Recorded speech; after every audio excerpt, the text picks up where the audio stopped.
Let's have a look. Let's have a look. See if I can do that. I just had it. There we are. Okay.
Okay, amuse yourselves. I'm just doing the astrodoodle.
let me just catch up with you guys here.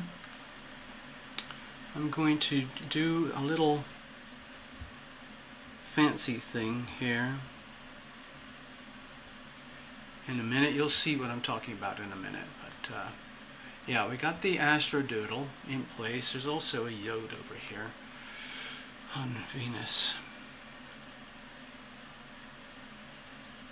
Here. And this is Chiron there. So I'll leave that one for now. Give me a second. Okay, so let's put this all back together. See where we are. Hello, Sarah El Shaky. Whoa, I haven't seen you in a long time. How are you? And Sarah Lake Mitchell, hello. How are you? Thanks for dropping by. Good to see you. And let me see. Ivona, yes, of course. I think you were here earlier. All right, so I'm just putting together the astrodoodle for today. And it looks something like this. It looks kind of a mess, because it is. There's a lot of activity today right now. And it's the usual suspects. Okay, actually let me put in the retrogrades. Pluto retrograde, Saturn retrograde, Jupiter retrograde, Neptune retrograde. So, I'll just point them out technically while we're here. This is a big fat T-square, okay, on Taurus. So this is the, I'll just do it like this, okay. This is the big fat T-square. So this is a stressful alignment for the whole of planet Earth, for everybody. In relationship dynamics, as you are being reflected back to by other people or other circumstances in the world, getting these really stark, very kind of tough, challenging questions, lessons happening in your life. Values and value systems. What is it you truly value? What are your beliefs? What are your skills, your talents? What are you doing with them? Where are you allocating your talents and gifts and resources? Because everything is being really shaken up right now, and your intuitive vibes are very, very strong right now, because the moon is right here in Taurus, right next to Uranus. And so we have Taurus energy, which is always hard squared to Leo, always hard squared to Aquarius. Aquarius and Leo are opposites in astrology. Taurus is a square. This is a fire sign, fire sign, fire sign. And Scorpio over here is the other one, of course, but we're not there at the moment. So anyway, this is happening right now.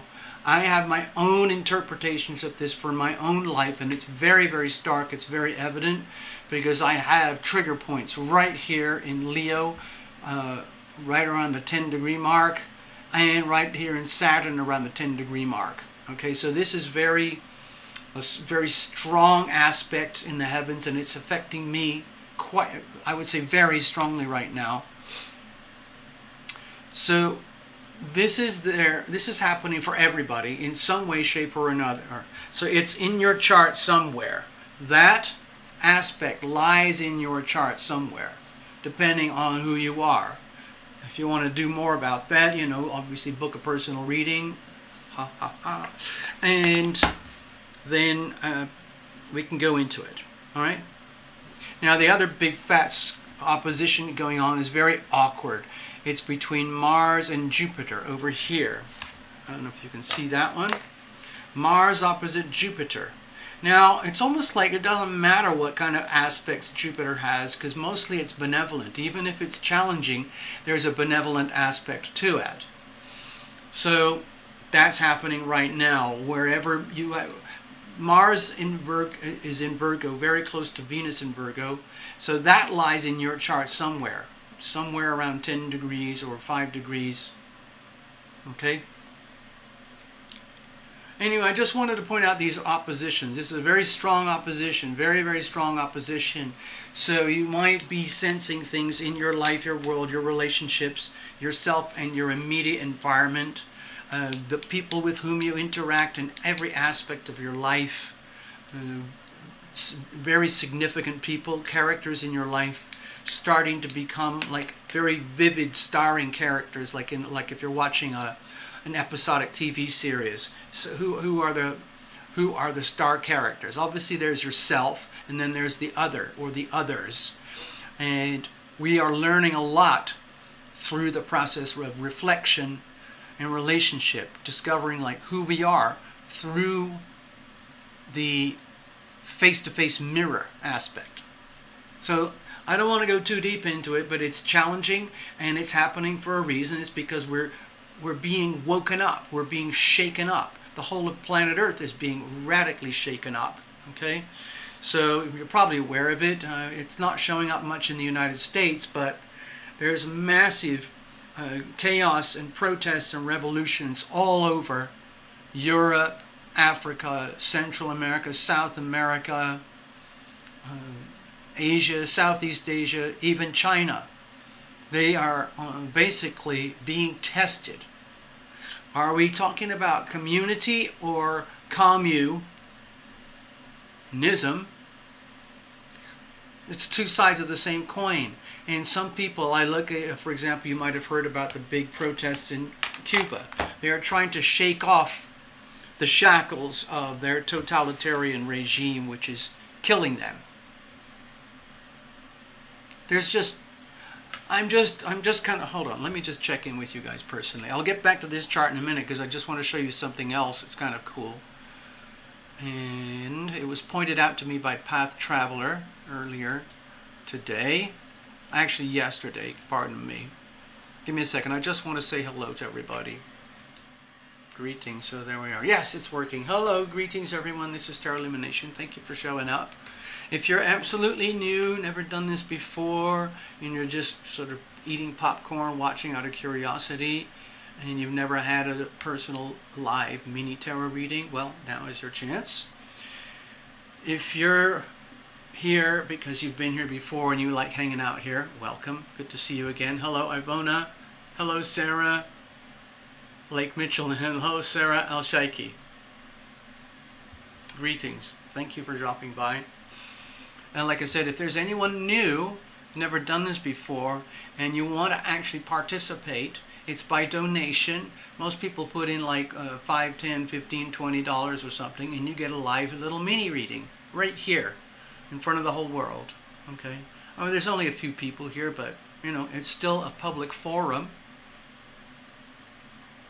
So there's several ways you can do that. Number one, if you have your own PayPal account, you can send money directly to this email address for Tarot Lumination. Okay, it is alittlebookabout@yahoo.com. I know it's not a professional sounding email, but that's all we've got. alittlebookabout@yahoo.com. Another way you can donate is through Tarot Lumination. You go to tarotlumination.com, like on another device, a tablet or your phone or something, and you find the donate page. Click that and you find the donate button. You click that and it pulls up a payment processor. You swipe your card through there. There's another way you can do it, and that is by Super Chat, which happens live here through the actual platform itself. There's a button just near where you type. It's a big square with a $sign in the middle. You click that and it opens up the payment processor. You swipe your card just like you would do with the PayPals or Amazon or whatever. So there's three different ways basically. If you're doing it through the PayPal, it'll come through. It'll show up on my emails over here. And I'll have to dig through that. But anyway, I just wanted to inform people. I don't know if we'll get any readings or bookings tonight. We'll see. I have no idea. I never know what's going to happen. I didn't have much time or energy to do the promotion thing. I usually try to put out an email a few hours in advance, but I kind of got caught up and I missed. I'm just late. That's all. Anyway, let me go back to the Astrodoodle. So, all around planet Earth right now, it's very obvious that things have, I would say, started, hello, Sumaya al-Shaykhi. Wait a minute, how many al-Shaykhis are there? Sarah and Sumaya. Are you sisters? Friends? Anyway, so today, right now, this is how things are in the heaven. Some of the planets are nicely spread out.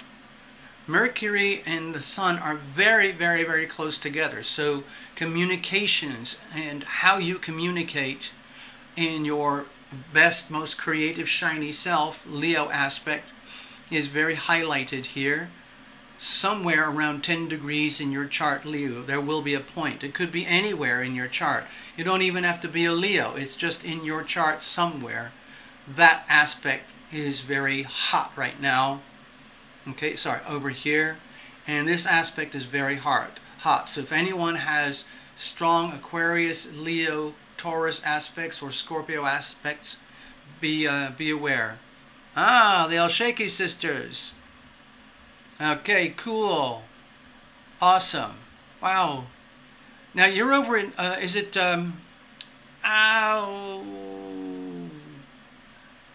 don't tell me. It's not Pakistan. It's North Africa, Libya, Benghazi. Is that right? You guys are in Benghazi? Libya?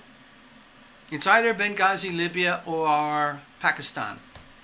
Let me get the map. Hold on. Okay, Sarah and Sumaya.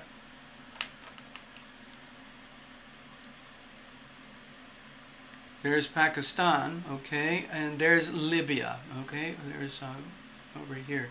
So I can't remember, but just type it in so you can remind everybody. All right. So we've talked about this before because this is a long-term pattern. I got it. I did it. See? I got it. There's Libya right there. That's Libya right there. Oh, it's not showing up very well on the camera, is it? Anyway, it's right there. Benghazi. See? I got it. I got it.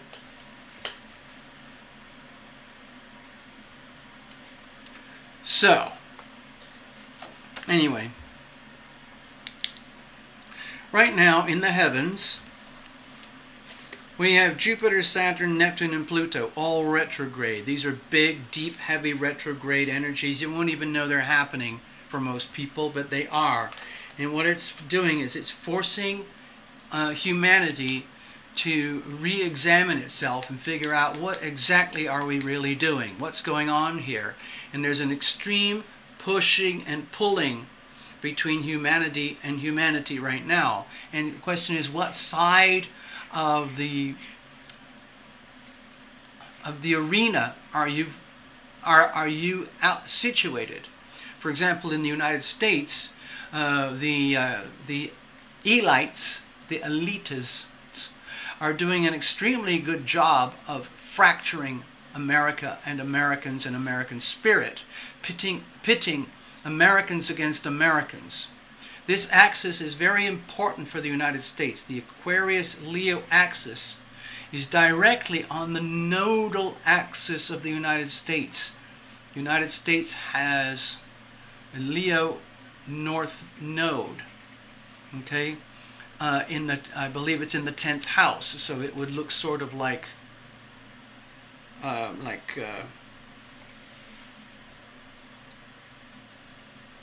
where is it? Sorry, excuse me, where am I? I'm going wrong. Sagittarius, Gemini. Okay, so I'm getting all tied up there. I don't want to go into it too deeply on this show, but this is very important for what's happening in the United States right now. The United States is being really, really shaken up at the very, very core of its existence. Who are we? Where have we come from? What's the plan? Where are we heading? In theory, we should be heading towards a brighter, shinier, more courageous, bold incarnation of ourselves as a country over here, so we can be the best possible new version of America, where we do what is right for we the individuals, we the people. So we have to do that by example. And right now, there are certain very, very powerful groups of people headquartered around here and here and here and here especially, who are trying everything they can to destroy the foundations of this amazing thing here, this experiment we call the United States of America. The United States is deeply fractured, deeply damaged right now. It's like a very, very, very sick patient in a hospital with massive cancerous tumors all over its whole body, getting close to terminal, where it's going to die and then be reborn as something else.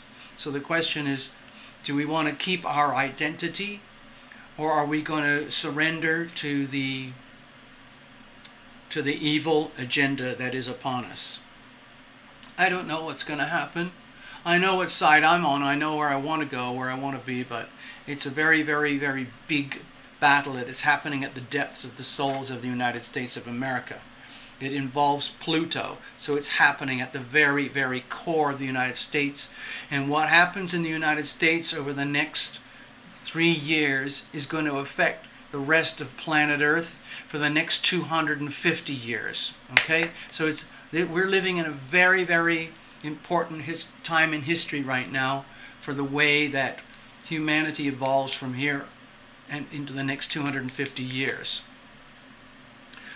This aspect, they are all incredibly critical for the United States in particular. Oh, you can't do the donations, that's right. Well, ouch. Oh. Featured donation is not available in your country. I don't know, do you have debit cards? Are you allowed to do debit cards by PayPal or by donation? Let me just show you just in case, because I love to do readings, you know, I love doing it. Great joy.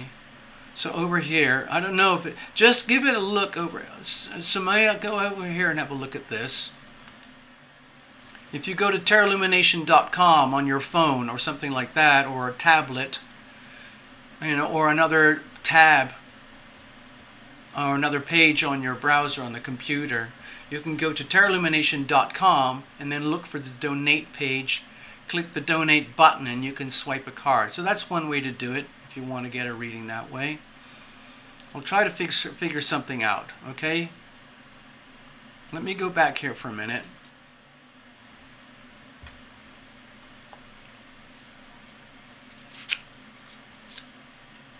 In some ways, I almost don't know where to start with talking about this, because it'll take us off on a tangent somewhere.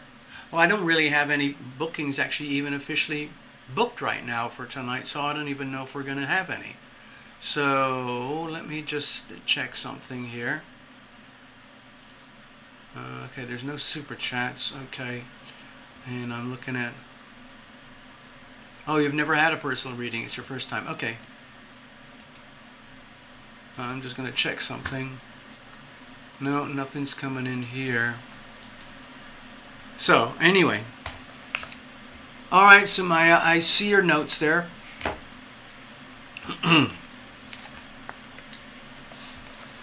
What I was actually going to say is that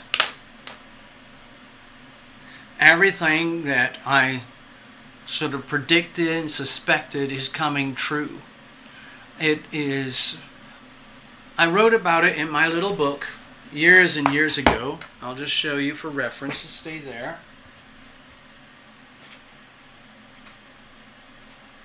And it's really all about money, okay, and the American Constitution and how we experience and enjoy wealth in the United States. So I wrote this book years ago, and I called it Wealth, Money, Finance, Global Restructuring, January 2020, because that's when the big eclipses happened last year, at the end of 2019 and early 2020, I predicted that a massive financial implosion would happen across the world.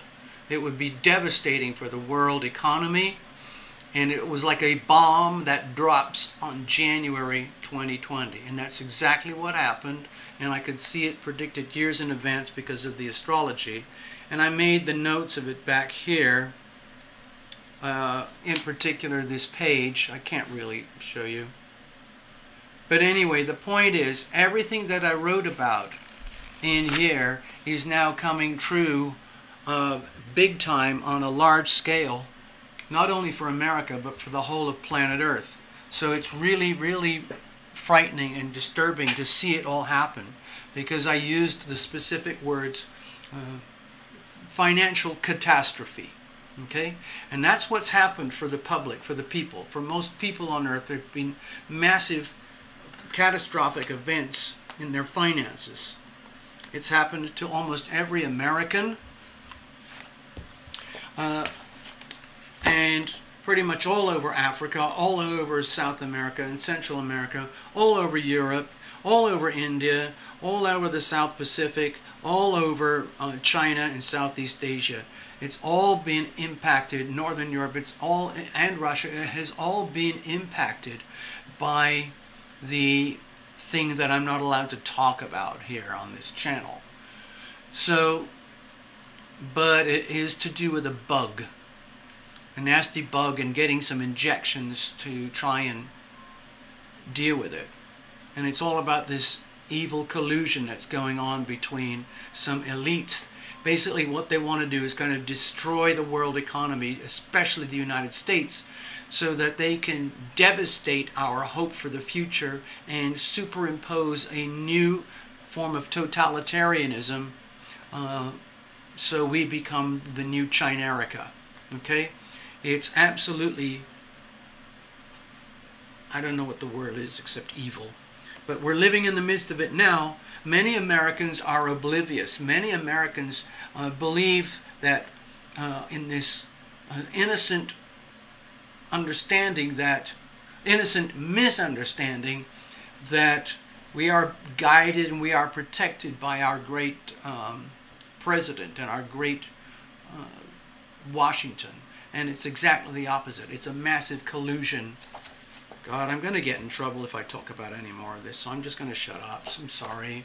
It's just like a stupid waste of time talking about it anymore. It's happening. It's happening live right now. It's affecting America at the very core of its identity on the Leo-Aquarius axis. It's affecting the United States at the core of its soul. Pluto in Capricorn, 27 degrees. And with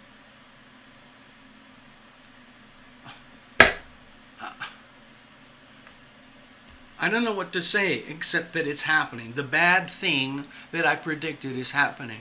In some ways it's far worse than I could have ever imagined. I knew it was going to devastate the global financial system, and that's what's happening. But there's something much more sinister going on. This aspect here, this big fat red triangle, is very closely associated with the massive upheavals, disruptions in the global financial system, especially as it pivots around the United States. So that's what's happening right now. On an individual level, I would have to kind of do a personal reading with you and have the astrology and everything, because this is basically like a weather chart for the whole of Earth at this moment in time, and this does affect you. You would basically, in a chart, you would superimpose this on top of your own chart and look for patterns.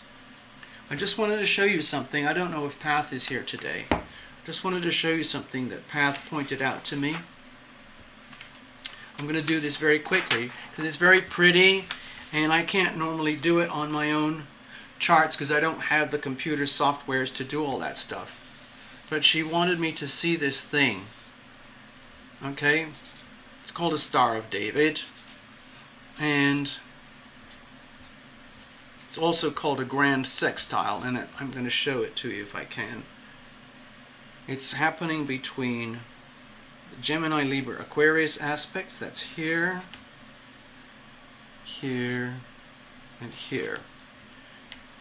This is the North Node in Gemini. This is Vesta in Libra, and this is Saturn in Aquarius. So what's happening right now is this, I'll elaborate more in just a moment, but Path Traveler pointed this out to me the other night, and she got it from this amazing YouTuber called Verush.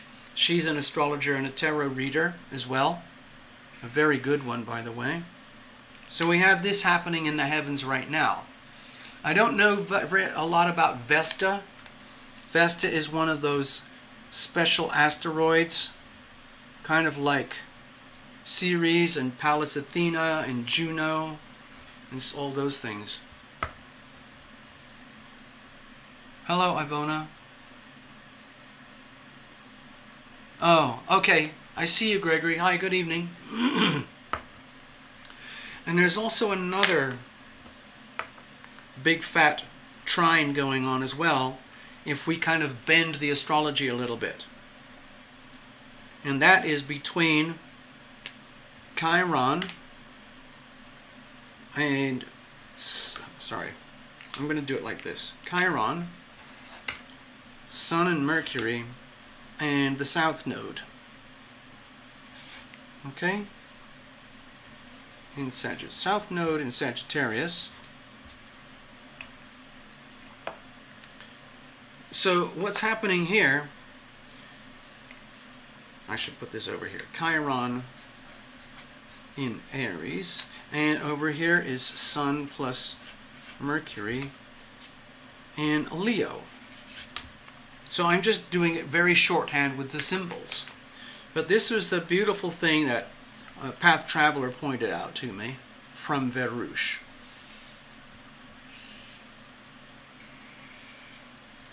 Okay, so this is in the heavens. This is you can, if you can imagine this sitting on top of this. I don't know if you can see it.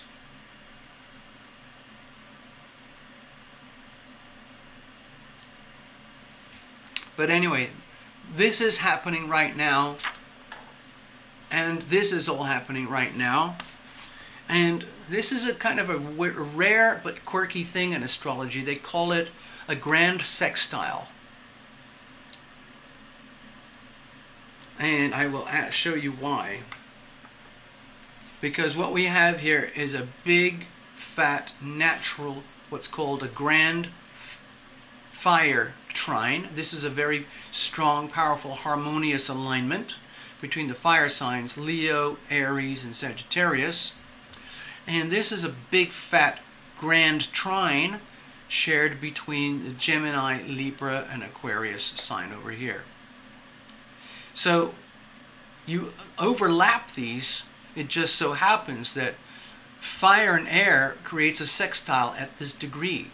So not only do we have this beautiful pattern, this is extremely harmonious and it can create a tremendous sense of blessings and good fortune, no matter how horrible and hideous things are in the world. This is just a reminder that there is hope, okay? Layered on top of this grand sextile, on these two grand trines, or sometimes they call this Star of David, there's the sextiles here, here, here, here, here, and here. Okay, I don't know if you can see those. These are what are called sextiles. These are also very harmonious aspects between planets. It's a sextile, it's basically an opportunity. So this is like a good luck charm. So this whole thing kind of, it's literally like a good luck charm. One of the other things about it is that a lot of it is experienced through very, very specific incidents of self-experience as reflected back to you from another or from something around you in your environment through the energies of opposition. Okay? Another thing that's called here are these called sacred mystic envelopes. Okay? Over here, this is called a mystic envelope. That's one of them. This is called a mystic envelope. And there's another one. This is called a mystic envelope. Again, these are very, very particular astrological aspects. So to have everything lined up like this in terms of sacred geometry, I don't know about you, but to me this is beautiful. Now I'm going to add in the tricky parts. The tricky parts is that this is also built around this. Okay? The energies of opposition. So, Aquarius opposite Leo, Sagittarius opposite Gemini, Libra opposite Aries. That's all to do with relationship dynamics. It's almost like this is like, imagine this like a sort of a magic lucky charm, and it's basically here, whether you like it or know it or not. It's here, and it's to help us discover more and more about ourselves through the process of reflection on a very, very heavily amplified stage. It's like being on a movie stage where all the lights are on all the time in every corner, and there's no shadow, there's nowhere to hide. In some ways it's a very luscious, rich feeling, but it's also a little bit scary because you realize you are being presented and to the world in your best possible light, but you're also being observed in your best possible light. Now also, because you are being observed and you are observing others, you're also going to see the things that aren't working. And that's inevitable when you have oppositions like this. So this is a tremendous, like a timestamp. This is happening right now in the heavens simultaneously with this. In a few days, this will be gone. In a few days, this will be gone. Okay? But it's here right now. And it's kind of like a little magic amulet. Okay? It kind of creates tremendous stability and awareness of opportunity in a circumstance that is equally challenging and opposing. But it's not destructive. It's happening simultaneously. It's like you get the chance to have a look at your life in the world and see the very best of potentials of what's going on for you and all the challenges that hinder your good fortune. It's all happening simultaneously. All right, so I'm just going to put these aside. Just put this over here. It looks like Ivona said I donated. Okay, Ivona, I just want to check something. Give me a second. Stay there, Ivona. I'm going to go over here. So chat amongst yourselves for a moment. Okay. Oh, okay, Gregory, I see something from you. There we go. Very kind, sir. Very, very kind. And then I'm going to go over here. There we are. Hello, Ivona. Yeah, okay, so we've got two folks.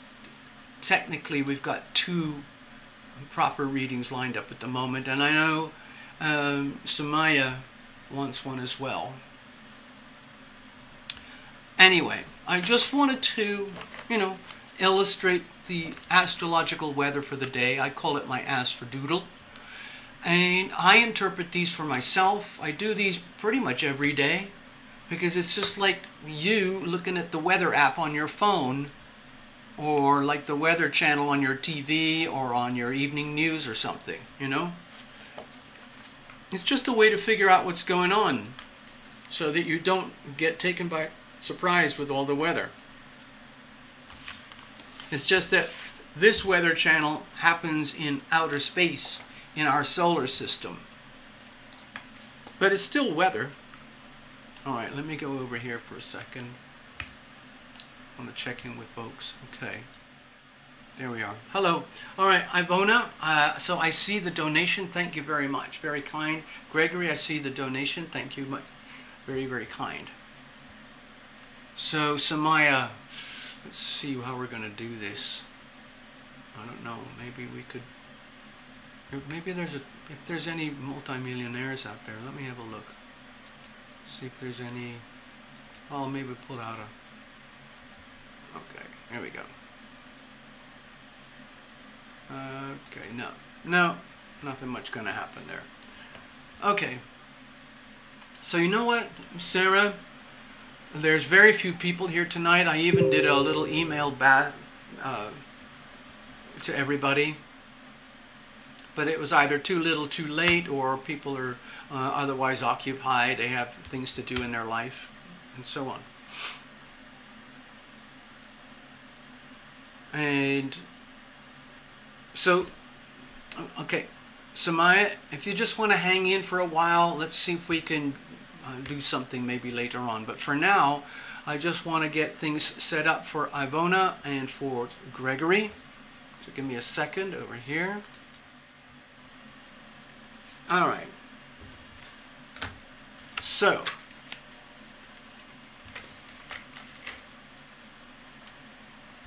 Ivona's going to get a mini reading.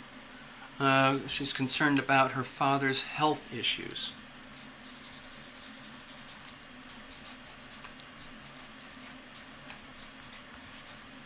Father's health.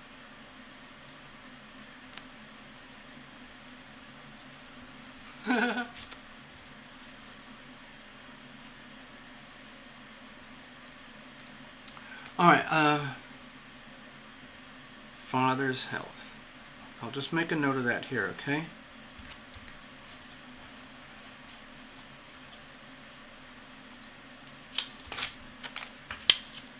And Gregory has one.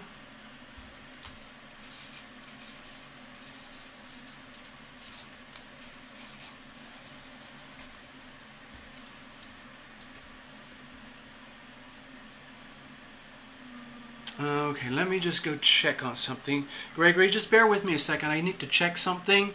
See if I missed a point here. Give me a second. I just want to go over here. Doopy-doo. I'm just clicking through a few things. Alright, no, okay, so we're going to go blind reading. Okay, perfect. That's fine. I like doing that.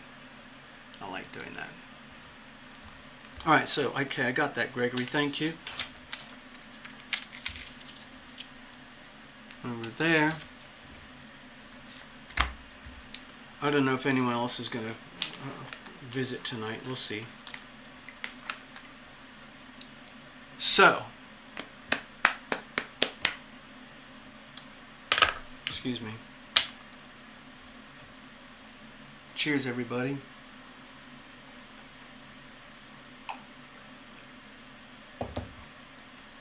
Some of the folks who visit the channel regularly probably have noticed that I've really cut back, and I'm not even doing those Wednesday shows anymore, and doing the ranting, because I'm basically scared of getting into trouble and losing what I have.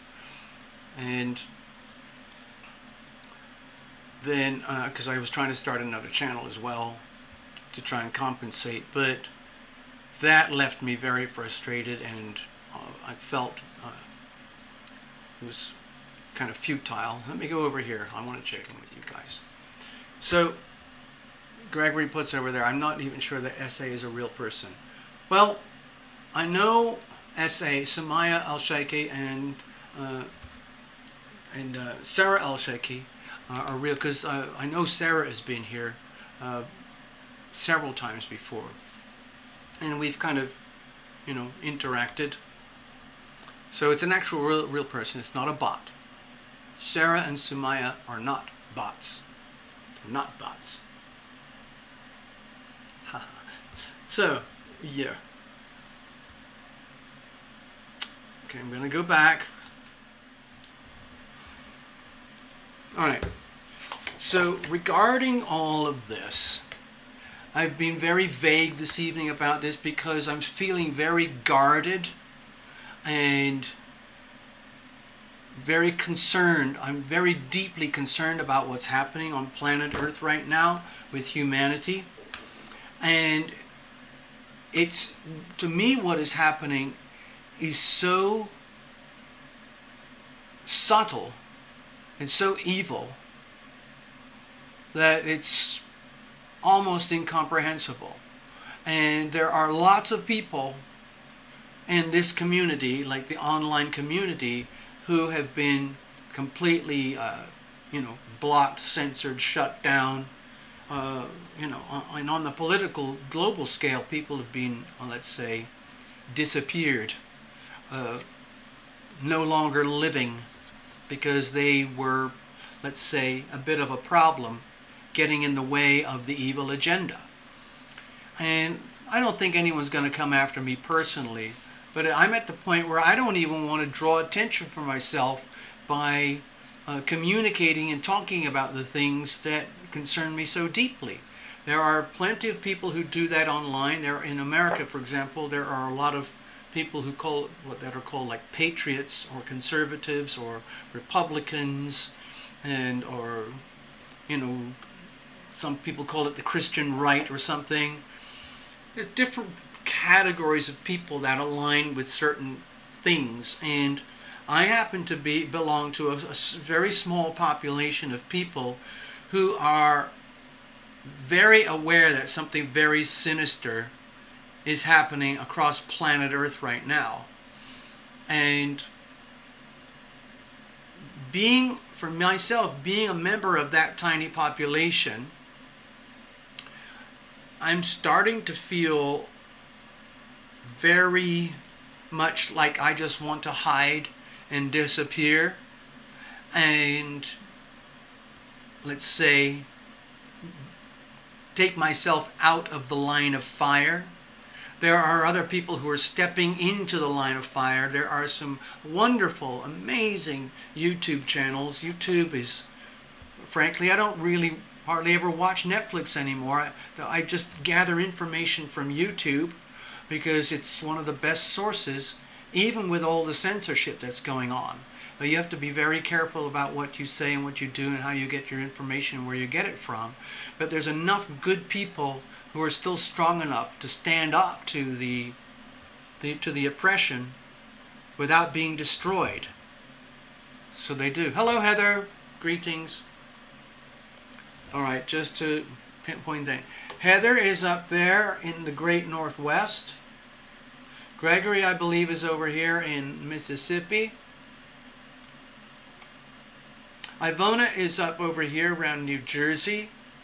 Sarah and Samaya are over here in Benghazi, Libya.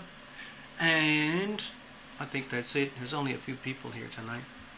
So, yeah, that's it. And Sarah Lake Mitchell. Now, Sarah Lake Mitchell, are you over in Texas? I can't remember. Or, no, Ohio? No. Damn it. I can't remember. Sarah Lake Mitchell, if you're still out there, I just wanted to say hi. I can't remember your location.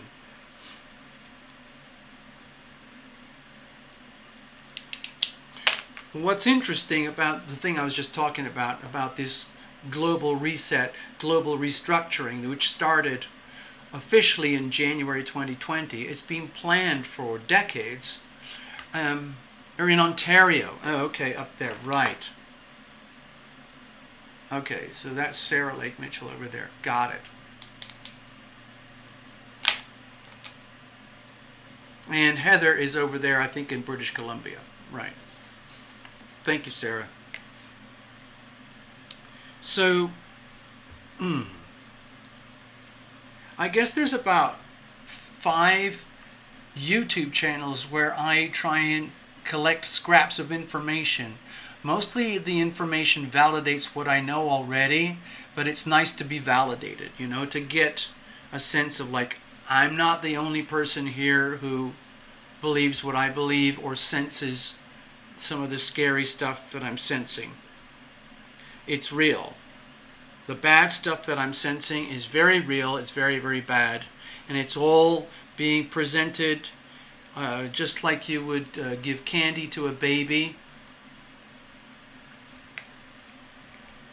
And the whole idea of the evil agenda is to strip us of our power, our money, our rights, our privacy, our freedom. Because all of those things are a nuisance as far as the elites are concerned.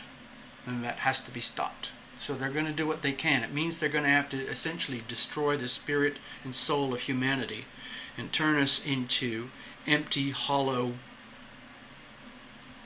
let's say, disposable creatures. It's kind of sick. Damn it.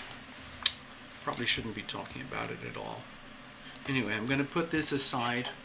I'm just going to get on with it, okay?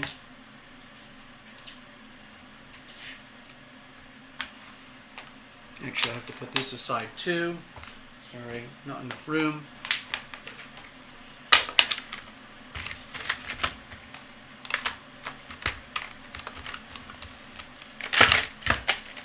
Let's put this over here for now, get that out of the way, and then we're going to start to shuffle up and get your readings going.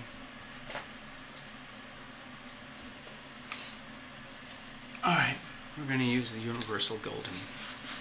There are lots of different tarot decks out there in the world. I've got a whole bunch more myself here. But I just tend, for the channel, I just keep things pretty basic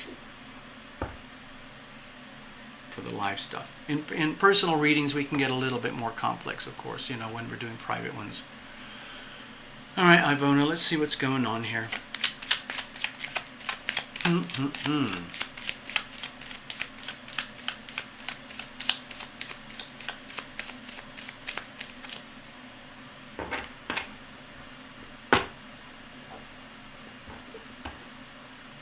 There must be a way out for U.S. Well, there is a way out, and the way out, Gregory, for me it feels, I take it pretty personally. So, the things I was just ranting on about with the United States and the world economy and all the injustice that's going on out there, there is literally an EVIL agenda. Hello, Maria. Greetings. How are you?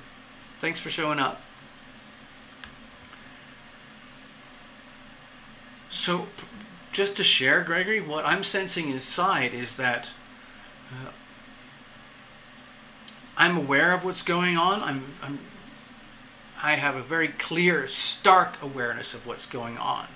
But I refuse to live in fear. I do not want to react in a state of fear. I would prefer to respond in a state of full knowing awareness of what's actually going on out there. And then making large strategic decisions about, well, what are we going to do? And then tactical, down to the details, and how exactly are we going to do it? And it covers a lot of subjects like, oh, what are we going to do about our personal finances? What are we going to do about the finances of our country, whichever is your country? What are we going to do about the politics that go with it? What are you going to do in the community? How are you going to participate? For some people, the best way they can participate is literally just mind your own business. That's it. You just accept and understand that whatever's happening out there in ways that you cannot control, for example, the issuance of currency and the way that the laws of the land and the countries in the world are implemented or not. The likes of myself and yourself, we're not high-powered politicians or corporate leaders or part of an elite group of the global 0.00001%. We're not in there. We're not making our decisions from that perspective. I'm not trying to insult anybody, but from their perspective, all they care about is power, money, and control, and living forever with a very three-dimensional view of life in the world. It's almost as though they are not aware of anything that I would call heart or soul energy or spirit or love. Everything's done in a very empty, hollow manner. It's like being born without a soul. Or if you are born with a soul, you decide that you're going to sign a contract to give it away. Some people call that making a deal with the devil, you know. Like there are people at the highest levels of showbiz, politics, global banking, like these godlike creatures who, when you dig down deeper and deeper into their world, you realize that some of them have essentially signed spiritually very compromising contracts between themselves and the elite groups to which they so wish to belong. And then once you're in, you can't get out. That's the problem. Or if you do try to get out, then there's another problem, because inside the world of elites there are a lot of things that happen that at my level of being are disgusting and evil. And you have to be prepared to participate and propagate that energy if you want to be part of that elite crowd that looks to have everything. They have all the money, the power, control, the fun, the lights, the action, everything. But there are consequences. There are, let's say, unintended consequences and side effects that come with it when you make a contract, consciously or unconsciously, with the devil. Ouch. Yeah. What I was trying to say is the people here on this channel are not like that. We are mostly observers, or my simplest analogy is that we're literally just people, but we are viewed very much as though we are cattle on a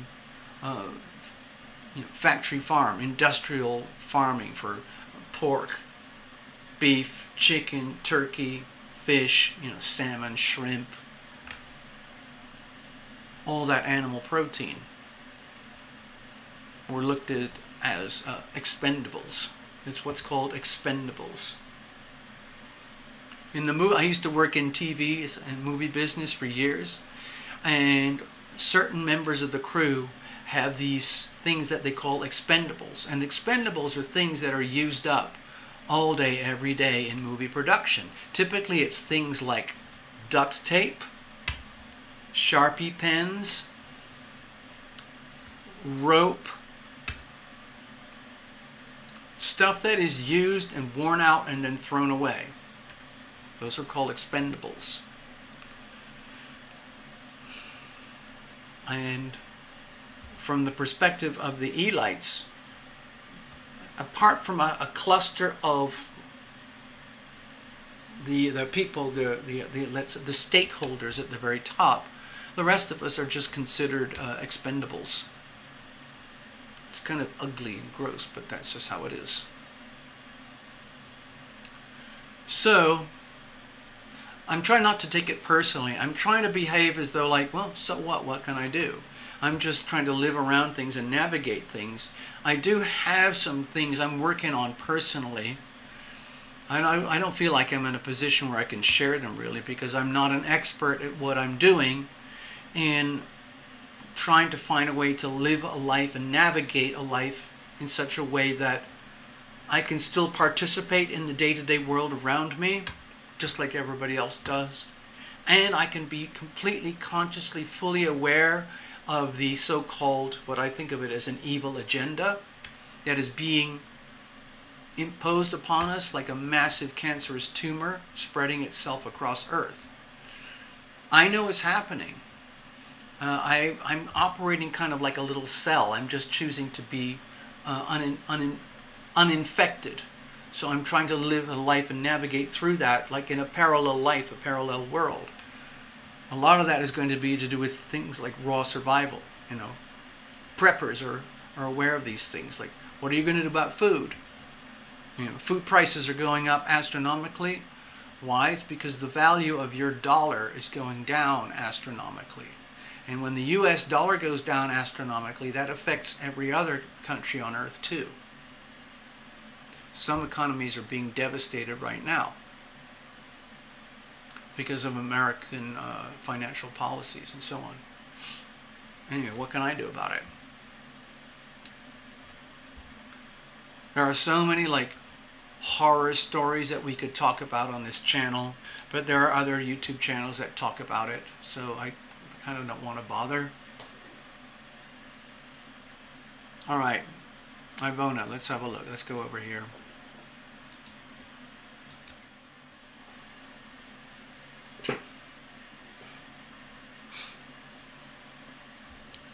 Damn it, I can't stop talking about this thing. Give me a second, Ivona.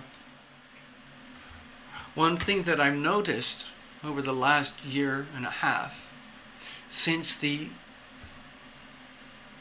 restructuring officially began in January 2020, one thing I've noticed is, especially in the last few months of this year, the main YouTube channels where I get a lot of my information have had to kind of repackage themselves in such a way that they do not attract the attention of censors and censorship, because they want to keep their channels going, because they want to talk about things that I was just talking about, but in much greater detail and much greater depth, because they're very concerned and they're trying to help you, just like I'm trying to do, but they're trying to do it in their own way. So what I've noticed is that they provide amazing content that aligns with my belief systems. And I'm not going to say that I'm living in an echo chamber where I'm just surrounding myself with people and information that validates my perceptions. I'm coming from what I feel is a higher perspective, where I believe that I really truly am in a position of privilege and that I can observe what I predicted, basically financial catastrophe. Those were the simplest words that I used, and how and why it's unfolding. And so I am part of that group, but it's actually very exhausting to censor yourself. It's really exhausting to basically gag yourself from communicating truth for fear of being censored or shut down or blocked. I mean, I'm already used to that, but I don't want it to get any worse than it is. Hello, Robin. I see you. I said hello, Maria. I see you too. So, mostly these days, Love Triber noticed this. She commented, but basically, I'm trying to conduct myself as though I'm invisible. Like when I go to a grocery store and all the mask requirements are back on again, I put on a mask. It's just for show. Because honestly, I don't care. I don't normally wear a mask. I don't feel any need to wear a mask. And I don't want to. I don't care what the government says. But there comes a point where that pressure is increasing so much, and that's part of the agenda to destroy the American fabric, to destroy the American soul, the American Constitution.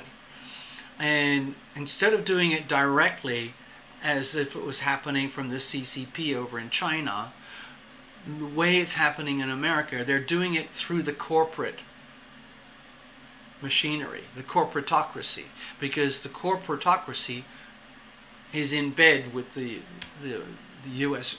Federal Reserve, which is in bed with the U.S. Treasury. The U.S. Federal Reserve is now essentially the U.S. Treasury. The Federal Reserve is now the federal government. The Federal Reserve owns the federal government. And it's not even a secret anymore. And so the things that we're trying to do is to how do we navigate? I mean, the obvious ones, for example, is just like, wow, gasoline prices are going up and up and up and up and up. You better maybe store some gasoline for things like an emergency.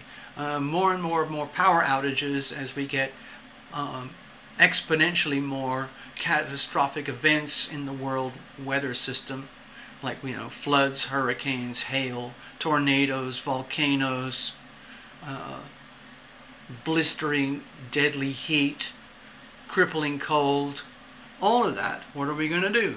Some people are thinking of getting power generators for when we have power outages that go above and beyond 3 or 4 hours. We're talking about days or even weeks.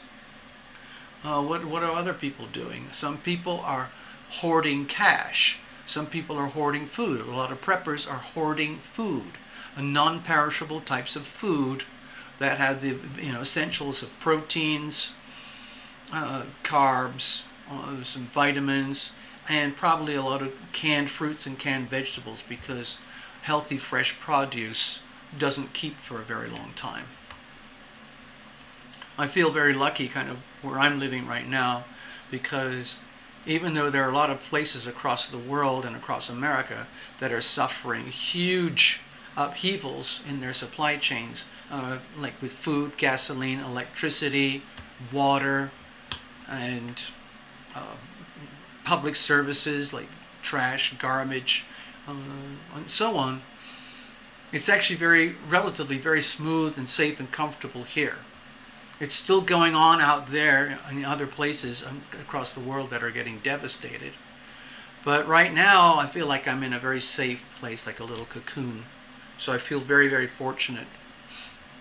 It was very disturbing to learn over recently how bad things really are. Like all across Europe, massive protests and riots against the injection thing. Protests and riots against the, let's say, the big clampdown when it comes to personal rights and censorship and surveillance. Poop cams, spy cams,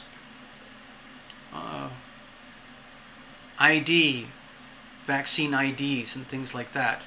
It's all very, very scary, disturbing stuff to try and strip us of our rights and freedom, all of that stuff. Yes, people hoard seeds as well.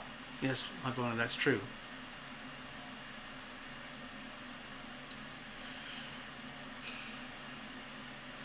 So in the back of my mind, what I'm doing, I'm operating just like a lot of people, like, well, what can you do? It is what it is. I have my belief systems. If someone, let's say, what I think is happening, for example, in the United States, is that there's this imposition going on. It's all illegal. It's all completely criminal. And it involves the existing administration as the administrators of the evil agenda. And they're doing everything they can to impose this evil agenda. It's like spreading a cancerous tumor as far and wide as they can. And I'm just trying to duck and dive and stay out of it and operate as though everything's normal and not take it too personally. But in fact, I'm navigating very stealthily and carefully. I'm trying to get to a point where I can literally 90% opt out of the system. Off the grid. It is possible. I'm learning so much. I wish I could share these with you, but I'm such a novice at what I'm learning, especially when it comes to finance. But I'm hoping I can develop a certain skill that will allow me to, let's say, take care of myself and my loved ones in a way that I cannot be stripped down to the bone by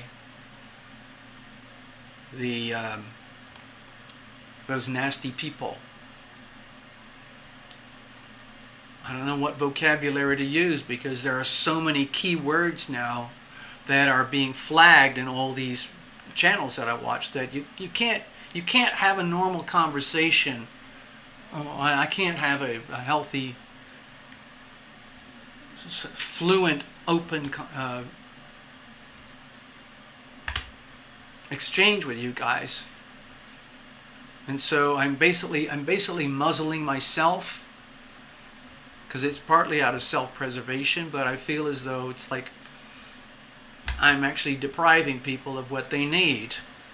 Because in some ways I feel like I've been very helpful to some people, and I've tried to wake up the world. I was hoping that hundreds of thousands of people would see my book and read my book, but they didn't. I'm not very good at sales and marketing. But anyway, the bad stuff that I wrote about and predicted 6-7 years ago, it's all happening right now. There's so many other ways that it's being exposed as well. A lot of people see it as like these biblical stories that are coming true about the end of days and so on, and the marks of the beast and so on, and how all this has been planned for a long time, and the what do they call it, the somethings of Zion. Anyway, it's really scary, disturbing stuff, and it gets very dark and evil and creepy, and I'm talking in very kind of ambiguous terms because I don't really want to use any keywords that would get my work flagged. I think it was 2 or 3 weeks ago on the Sunday, the show was demonetized because I know why. Some channels are left untouched. There's an amazing channel called Epoch Times, and they have a place called Epoch TV, and they have genuine, honest, truthful information from all over the world. It's one of my favorite sources of information.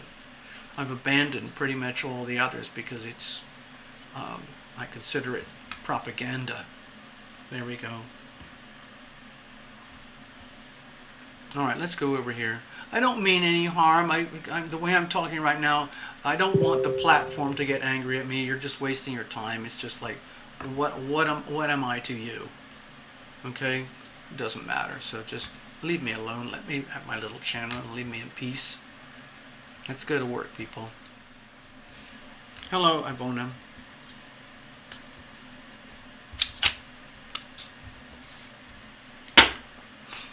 Let's have a look.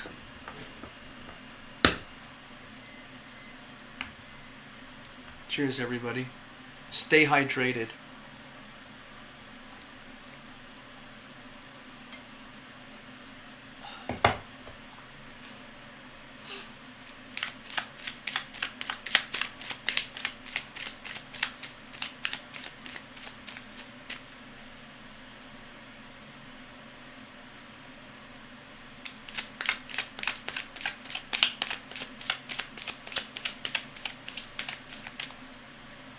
Oh, you know what I wanted to say on regarding animals. Hold on a second, Ivona. A couple of things came to my attention. They were sent to me, and I also saw stuff on the channels that I watch. I was sent a link. And it was from, who sent it? Was it Love Triber? Anyway, one link was about this amazing Australian sheepdog, because they're super hyper intelligent, and this beautiful sheepdog had a really good compatible owner keeper. They did a lot of things together, including yoga and painting. And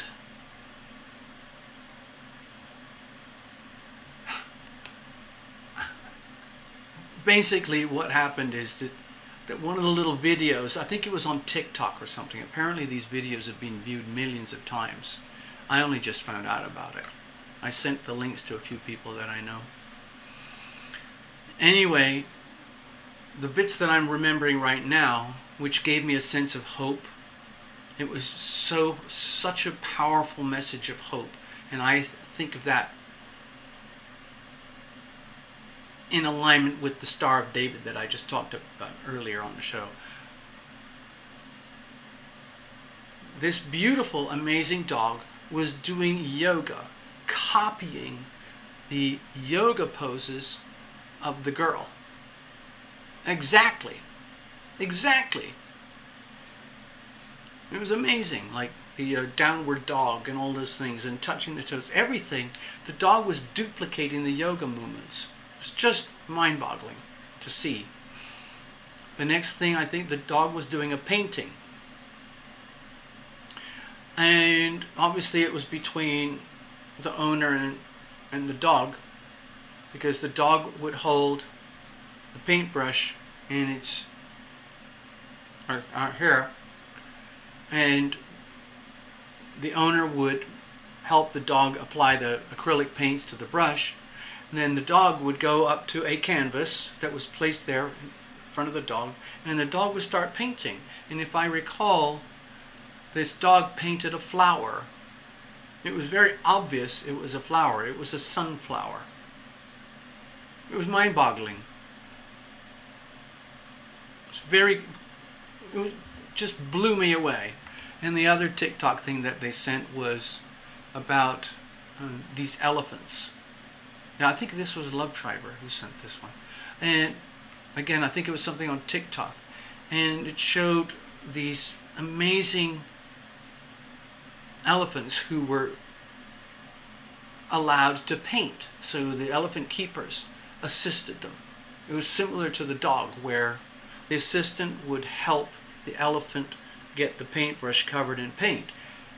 But the elephant did everything else. The elephant loaded up a canvas onto an easel. The elephant took the paintbrush in its tusk, in its trunk, like that, at the very tip of the trunk, because the tip of the trunk is a very powerful, very flexible tool for the elephant. And the elephant started painting. And after a short while, you could see that the elephant was painting an image of itself, picking fruit or leaves from a beautiful tree. It was mind-boggling. Absolute mind-boggling. It was very, very clearly, very precise, clear image, outlines, diagram, piece of art, painted by an elephant, like a little self-portrait. And it was beautiful. You could see what the elephant was seeing and feeling in his brain, and part of it was where you could see that the elephant treated these plants and trees as things of art and beauty and sacred, the source of all life and food and joy. It was just amazing. And then on another one, it showed where the elephant was playing ragtime piano with a pianist. The elephant was using the trunk. Freaking mind-boggling. It made me feel so hopeful. It brought me so much joy, because there is so much evil and cruelty that happens to animals in the world. And I'm still a carnivore, so I'm part of that pain. And I feel bad about it sometimes, but I don't know what to do. So anyway, that gave me a tremendous uplift, okay? Karen Clark over there in New Zealand. Hello, Karen. Alright, so Karen, we're just about to start. Sorry, I've been talking my head off. And we're going to start with Ivona. She wanted a little reading about, concerned about her father's health. So let's have a look.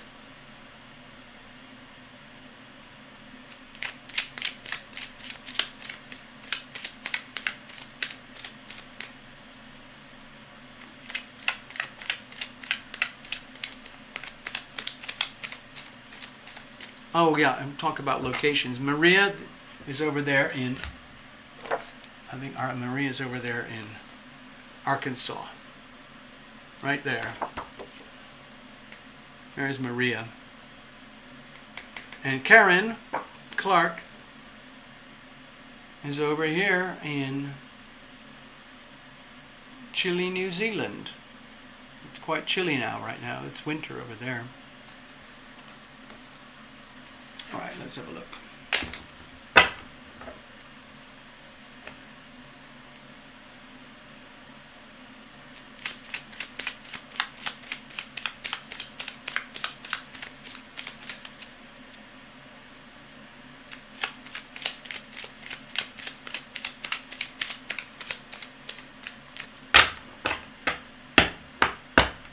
Let's see here.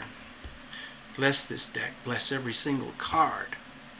Bless the cameras and the lights and all the softwares and the technology and the computer codes, the wires, the lighting, the platforms, the microphones, cameras, I think I said that. All of it, that we can even do any of this at all. Thank you so much. Thank you all of you too for your support over the years. Here's the situation. Here's the challenges. Here's how we're going to handle it. And let's have a look at the weather. As you know, I usually relate this to the astrological weather, but it could be anything, any kind of external influence around you in your circumstances. Okay, Ivona? So we have the Tower. Obviously, it might sound like a very scary, message, But then, if you're concerned about your father's health, it might be interesting to understand that, in some ways you could look at this as the energy of potential catastrophe. And what happens when basically anything and everything is blown apart by energy and forces of nature that are completely above and beyond our control. We might have built up the most sacred towers of stability and structure and safety and security and wealth, and then only to discover, like, kaboom, it's all gone just like that. So in a way, the Tower is trying, to me it feels like the Tower is trying to remind us that, I know I don't want to hurt anybody's feelings, but life is a very fleeting experience. If you look at it from like outer space, if you look at global geography, 4.5 billion years of the solar system, I don't know, 8 billion years for the universe, whatever it is. Our actual human existence is, I don't want to hurt people's feelings again, but it's so insignificant. We're literally like little wild flowers. We sprout naturally, and we blossom. We have our own unique moment in the sun, and then we're gone. It's that simple. It's a very scorpionic energy of birth, procreation, death. So, again, think of this as external, Ivona. So if you are concerned that it might not just be your father's health, but if you feel like your father is on his final days, then that needs to be spoken out. You need to be able to talk about that with yourself. For some people, the whole idea of losing a parent is so above and beyond conceivable that we kind of act or live as though it's not happening. But eventually we all lose our parents in a traditional life pattern where you're born from parents who are older than you, and then they pass on and you carry on and so on. Sometimes it doesn't work that way, but in many cases we lose our parents before our parents lose us. So, without trying to terrify you, Ivona, what I feel here with the Tower card is like, be prepared for what you might call the worst, okay? And not to take it personally. It's to the point where, well, this is how things are. If your father's health is very fragile, for example, and he could depart this earth at any moment, then that has to be considered. In which case, what kind of provisions do you have in the event of a final moment? Have you talked about this with your family or your father? Has your father brought this to your attention, Ivona? For example, did your father or does your father have what's called an advanced directive? That's a kind of a document which is sort of like a living will. And the whole idea is to put their children out of misery from not knowing what to do when their parents pass away. Basically, it's like healthy, responsible estate planning. So, to me, the Tower card is like a very direct, simple, blunt message like, Ivona, please prepare for the ultimate and don't take it too personally. In fact, it's much better to be very starkly, clearly aware that we may be looking at, like the final chapter for your dad. In which case, it's very, very important to, I would say, have a really open conversation to get things clear and in order so that you are not taken by surprise and your dad is not taken by surprise. In other words, even though this is like an irreversible, shocking kind of energy, in a way this happens for everybody at some point anyway, so there's no point in taking it personally. It might be scary to some people. Some people are not too scared. But anyway, just be prepared, okay, Ivona? What's the situation itself? Okay, so with the Justice card here, to me this is very strong energy of balance and that everything is perfectly aligned. Now this is a major arcana. This is a major arcana as well. And so, Ivona, you might feel that a lot of what is happening is just completely out of your control. And, well, it's not like you could be in control of it anyway. So, with the Justice card here, it makes me feel like you are, it's like, this is going to sound like a bit of a cliche, but you're in the right place at the right time with the right people for the right reasons. Okay? And that everything is working out perfectly. Everything is exactly as it should be, and it is all just and karmically and perfectly balanced because it can't be any other way. Like, for example, let's say your father is terminal, what they call terminal, like he is on his final days, or he is in a health situation where the health situation is, let's say, so bad that you have to consider it as terminal, whether it's next week or next month or next year, who knows. But it's all about bringing things into perfect harmony and balance again and creating harmony and equilibrium out of something that for most people is very, very shocking.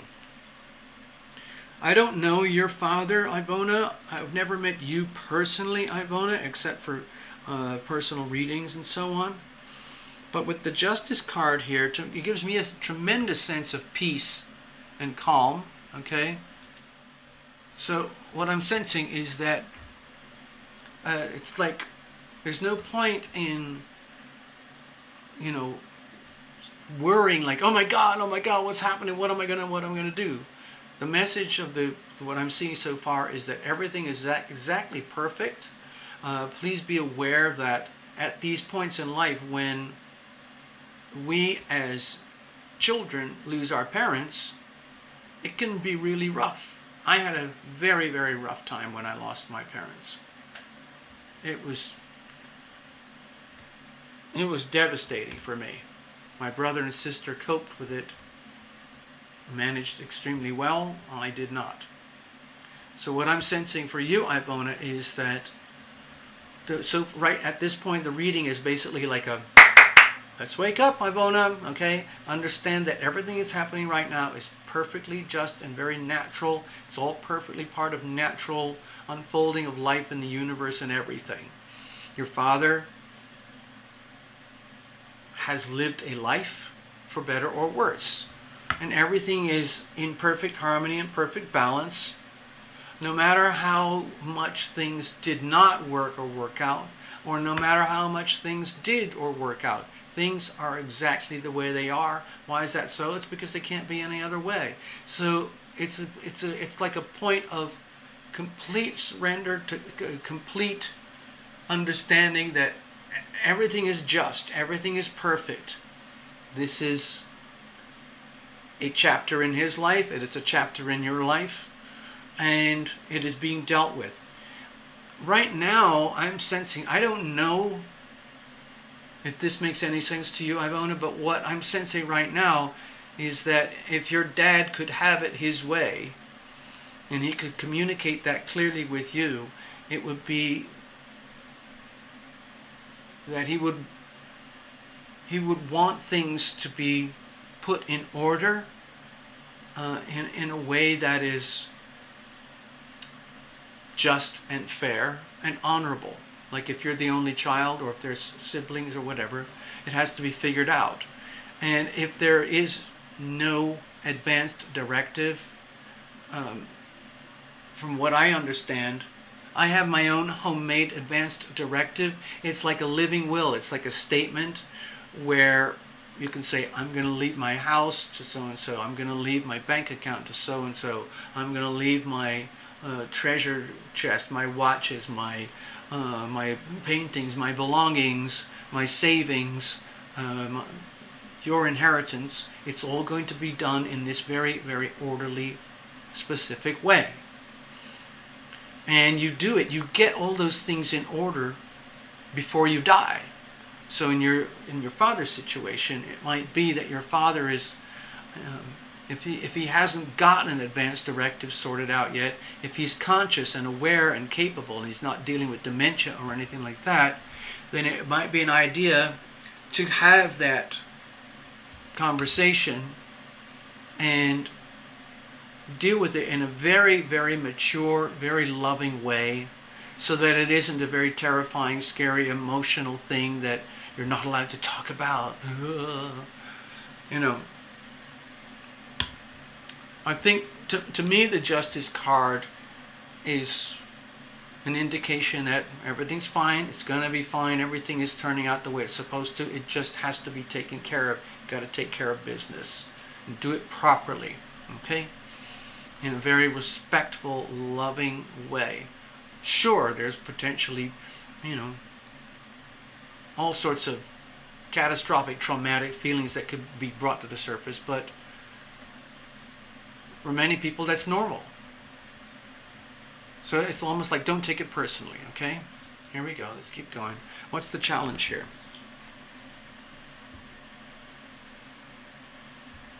Okay, so with the Knight of Wands, this is a very strong energy of chivalry and the determination to do the right thing, to be the right thing,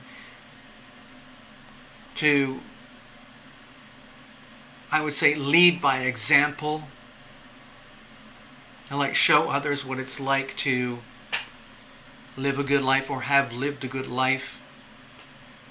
But in this position, to me it feels like the challenge is accepting that, okay, this is about your dad's health. You asked about your dad's health, but I'm trying to do it in reference to what this translates, how it translates to you. You might feel that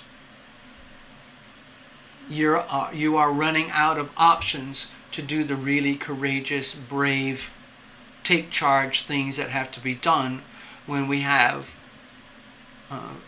parents that are, in their twilight or the end of life or something like that, and feeling like you might not have the courage or the strength or the abilities or the drive or the commitment to fulfill, for you to fulfill your role as a daughter, being there for your father.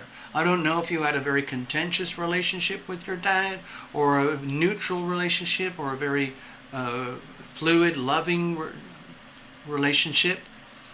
But with the Knight of Wands here, to me it feels like, another thing is like the fear of losing a hero. For some people, their parents or one of their parents is like a hero figure in their life. Someone who has always been there for them, taken care of things, made things right, and provided, good guidance and leadership and good parenting. I don't really know what's happening in that regard for you, Ivona, but to me this is a question about the loss of all of that. What happens when that really strong, powerful, benevolent energy is not only challenged, but potentially just disappears?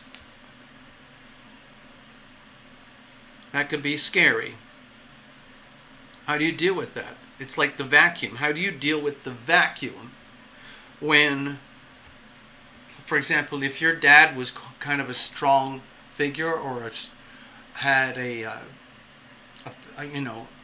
let's say an optimistic, kind of passionate life where, always tried to do the right thing, always tried to make the best of situations.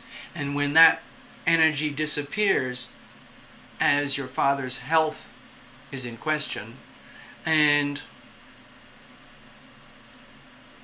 with facing a potential inevitability here, and then losing all that, that could be really scary. It could be scary for you, Ivona, and obviously maybe scary for himself. My feeling is, in some ways, he might not be that scared. My feeling is that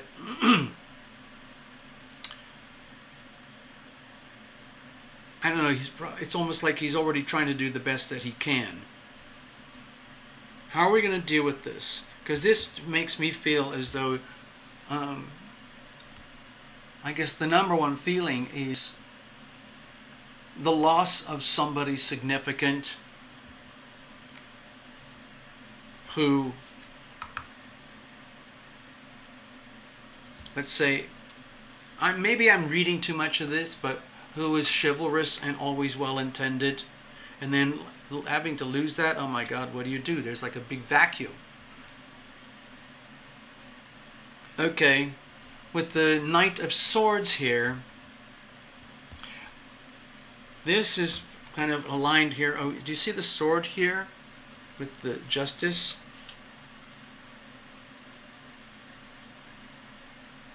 Okay, and then you see the sword here with the Knight of Swords.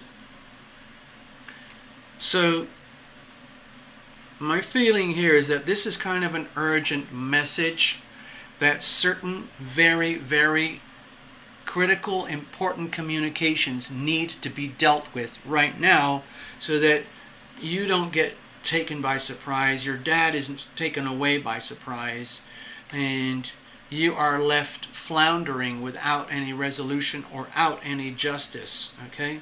So it looks to me that it means having to do something perhaps above and beyond, Ivona, where it maybe you're in a situation where you might have to bring up the very, very difficult, awkward conversation points about the truth and the reality of the situation. Especially, for example, if your father is in denial. Some people go into denial, like, I'll be fine, it's okay, don't worry about me, Ivona, I'm your dad, I've been through this, I've been through that, I'll be just fine. But there is a point where it doesn't matter how optimistic you are, we all cross over to the other side at some point. So my feeling here is that there's a bit of an urgency about the situation, where you really do not want to leave things ambiguous or unspoken or confusing. It's very important to bring a bright light of truth and clarity of words, especially if it means documents. For example, like the Knight of Swords here might let's take care of this right now. Okay, give me a second here, Ivona. To me, it feels like there's a sense of urgency here, in that, like, if your dad's health isn't just about like, oh, I think I've got a cough, or like I might have the bug, and maybe it's taking its toll or whatever. Maybe the situation is above that, where we're looking at health to the point where you're actually starting to look at the final days, the final chapters, weeks, months, or whatever it is. And to me, it feels like with this reading, like the worst thing that could happen is that things are left in the open, where there's nothing documented, there's no clarity, there's no, let's say, redemption, there's no resolution, there's no coming to terms with loose ends in life that need to be done before, let's say, I'm just going to be really blunt, okay? In case he does pass away, or when he does pass away. To me, it looks like it's very urgent to get things very clear. If there are things that are unsaid and have been left unsaid for a lifetime or for a long time, certain truths that need to be said or written down in order to bring peace and harmony, equilibrium, restitution, and balance, and clarity, the stark wonders of truth, universal truth, then this is the time. It's time to strike now, act now. I hope I'm not over-dramatizing this, but it feels to me like it might be either up to you, Ivona, and in case your father is terminal and he's in denial, you might end up being someone who has to bring up the subject of inheritance or funerals, or how would you want to be cremated? Are you going to be an organ donor? All these kinds of really uncomfortable conversations that are very, very important, because I've seen what happens. I know what happens if you don't take care of these matters in advance. That's why in my world they call it an advanced directive. It's basically like an instruction book for after I'm gone. I already have an advanced directive drafted and put aside for my loved ones about how I would like to leave things after I go, so that there's no confusion, no ambiguity. Okay? That's what I think is kind of going on here. I think it's really important with the Knight of Swords to bring things right front and center forward, and do it now. Start bringing things into the light, into clarity. Have those tough conversations. Deal with those unspoken issues that have been buried or denied or ignored for a long time, and just bring it all out in the open. My feeling is the best thing is to document this. That Knight of Swords, to me it feels like putting things down in words in a very clear, unambiguous manner, okay? So that no matter how shocking things are, no matter how emotionally upsetting or disturbing things may be, you and your father or whoever else is involved, siblings or others, have deliberately and consciously created a sense of order, so that people are not left hanging.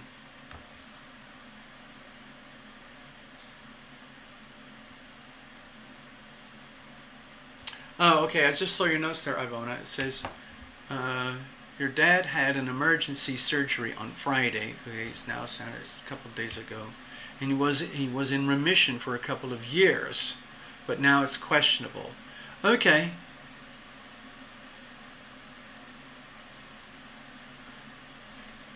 So when you say the word questionable, to me it feels like well, it's not really questionable. Things are starkly clear that there are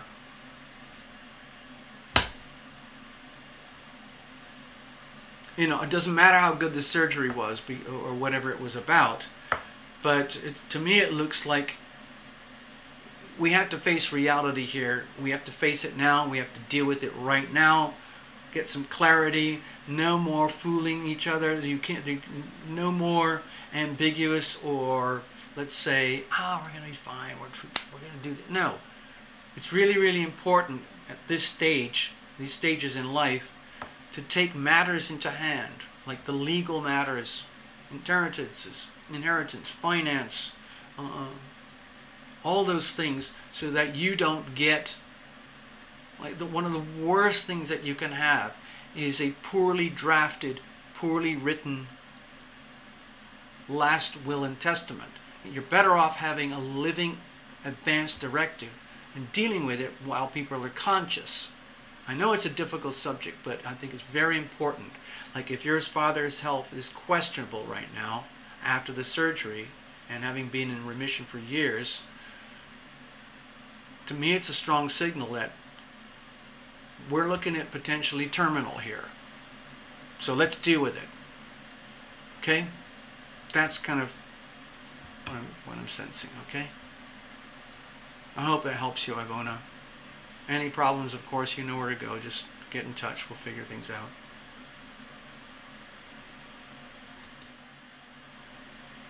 All right. So again, we'll keep us posted, okay, Ivona, as things go on. I hope that reading helped you in some way, brought you a little bit of clarity, some understanding, or at least a little bit of courage to go forward and do what has to be done. It does take a lot of courage. Think of that Knight of Wands there. It's so easy to avoid the hard subjects, but I think it's very important. It's no wonder that a lot of people just don't want to deal with it, because it's so uncomfortable for a lot of people to talk about these things or even think of them. All right, thank you very much, Ivona. Gregory, you're up next.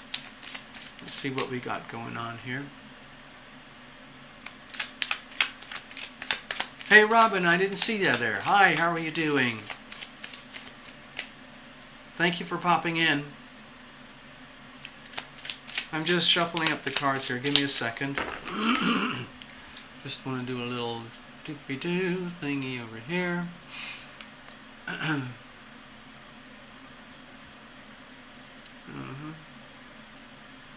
We're doing do a little snippet.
Rightio, there we go.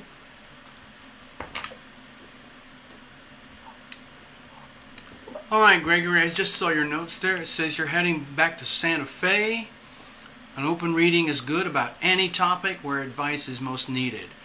And if I recall, Gregory, we chatted a while back, and one of the things that I pointed out is that with all these retrogrades happening here, Jupiter, Saturn, Neptune, and Pluto. These are very, very, very deeply, deeply seated energy fields. It's like being drawn back, like deep, deep archaeological digging into the depths of the soul right now.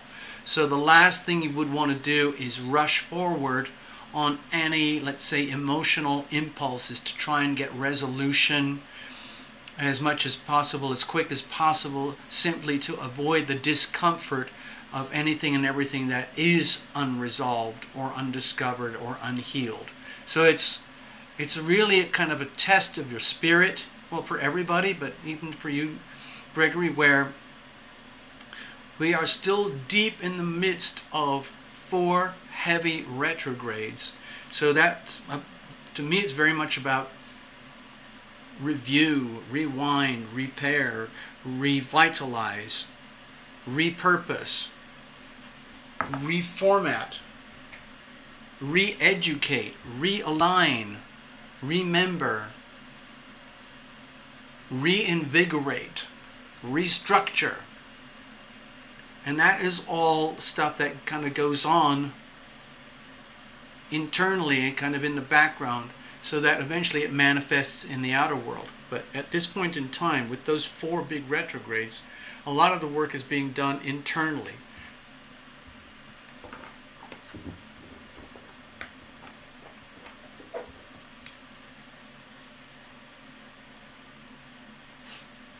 Cards are pretty well shuffled. I just had a little mini break there. Hello, Blue Sky. How are you? I just saw your name there on the chat. There's monitors are over in this direction.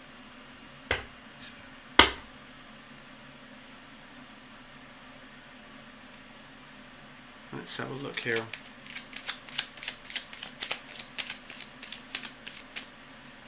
All right, so this could be anything, all right, Gregory?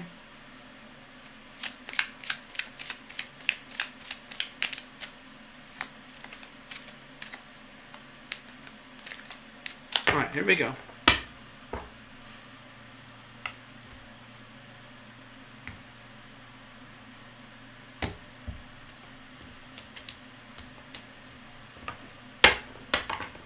All right, here's the situation. Here's the challenges. Here's how we're going to handle it. Let's have a look at the weather for this. So again, I'm going to refer this as external energy, like environmental influences, planetary influences, and so on. So we have the 2 of Wands here. Okay, to me this is very encouraging, kind of following up what I was just talking about before we actually started pulling the reading. Right now, this is a really, really good time to take your time and ponder all the elements and ingredients of your life right now, and about what are you going to do with them. This is about like strategic planning, setting out like a roadmap, ambitions, desires, hopes, expectations, goals about what needs to be done in the future. Okay, it's on the understanding that the seeds that you plant now will come to fruit in the future. Like, for example, with the 3 of Wands. So, yeah, this is very, very much to do with the retrogrades. So, I don't know if you can see him clearly there. This is a classic 2 of Wands. There he is. So, not only are we pondering the energies of the universe right now, and what to make of all of this. What are we to make of all of this? What does this mean to you personally? How do you feel that fate is treating you right now? How do you feel that your personal circumstances are unfolding for you in ways that are really honorable and just and to the best possible outcome for you? And how does that happen? How does that play out in the context of other highly significant people in your world? Because remember, this amazing piece of sacred geometry applies to everyone. So it's better to be conscious of this energy, that it's happening right now. This is It's almost like I think we said earlier, it was like an amulet, like almost like a lucky charm, like if you could turn this into a pendant or something, or take this little astrodoodle here and turn it into a little pendant. It would be like one of those little lucky charms that you touch. I would make a miniature version of this and turn it into one of those old Lumination jewelry things. And remember that this existed at one moment in time. So this is happening for you right now, just like it is for the rest of the world. But in your case, we are aware of it. 99% of the rest of the world is not aware of this and that it's happening. But it's basically very fortuitous, and it's an indication that right now, at this very moment, this is the time to take stock, take consideration of anything and everything that is good in your life that's for you, and then starting to strategize and plan what you're going to do with that. Now, to me, it doesn't just mean thinking about the good things. It means also being aware of all the impediments and all the challenges, and understanding that in your situation, Gregory, it might be to do with very significant one-on-one relationships. I think we've kind of touched on these things before, but that's just one component. I think the message here is that it's a very, very strong message that it's time for you to make your own plans for yourself in ways that are most benevolent for you, and that is the best thing that you can do for the universe. Love thyself. And if other certain people have a problem with that, that's their problem. Okay? So again, it's kind of like drilling down. What is it that's actually going to be good for you? How are we going to define that? How do we put that in words? Can you write down the top 5, the top 3, or the top 10 things, must-haves, must-dos, like right now? Like I make lists all the time. Little things to do, lists, and they bring things into full focus, and then I go through them in terms of priorities, and then I constantly revise my lists, and it's a tremendously helpful way for me to get through life without taking things personally or feeling like life is going against me. I just adapt and flow and moderate moment by moment. Hopefully, I'm living a living example of my own words. I'm literally trying to love myself as best as I can, because I know that's the best thing I can do for the universe. Okay? And if other people have a problem with that, again, that's their problem. I'm not trying to harm anybody. Literally, the very best thing you can do for yourself, Gregory, right now, is do exactly what works for you. Take account other people into the equations and the calculations and the decisions, but ultimately you have to do what is right for you. Start planting seeds, or at least start planning out where you're going to plant the seeds, how you're going to plant the seeds, and how you're going to nurture the seeds and for the growth for the long term. Because we're looking at a long-term journey up ahead here. A long-term, it's like starting a whole new, trajectory in life. What's the situation? Okay, with the Page of Swords here, this is, to me, it's kind of an awkward energy in that there's no way around this. To me, it's like whistleblower energy. Page of Swords is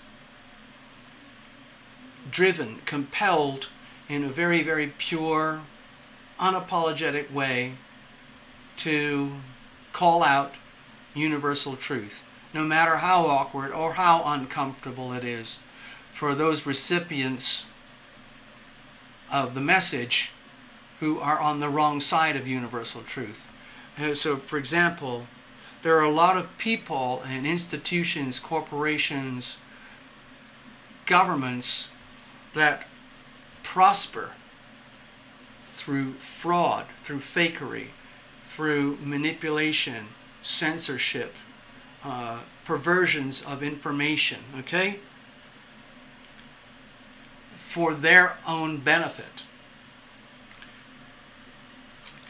So with the Page of Swords here, for you, your situation is that you could probably do yourself and everyone else a favor by just calling it out exactly as it is, what it is, no matter who you insult or who feels insulted.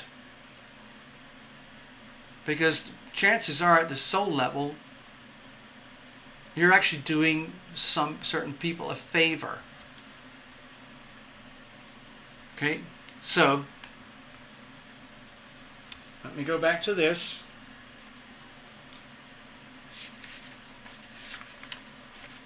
It's this little thing here.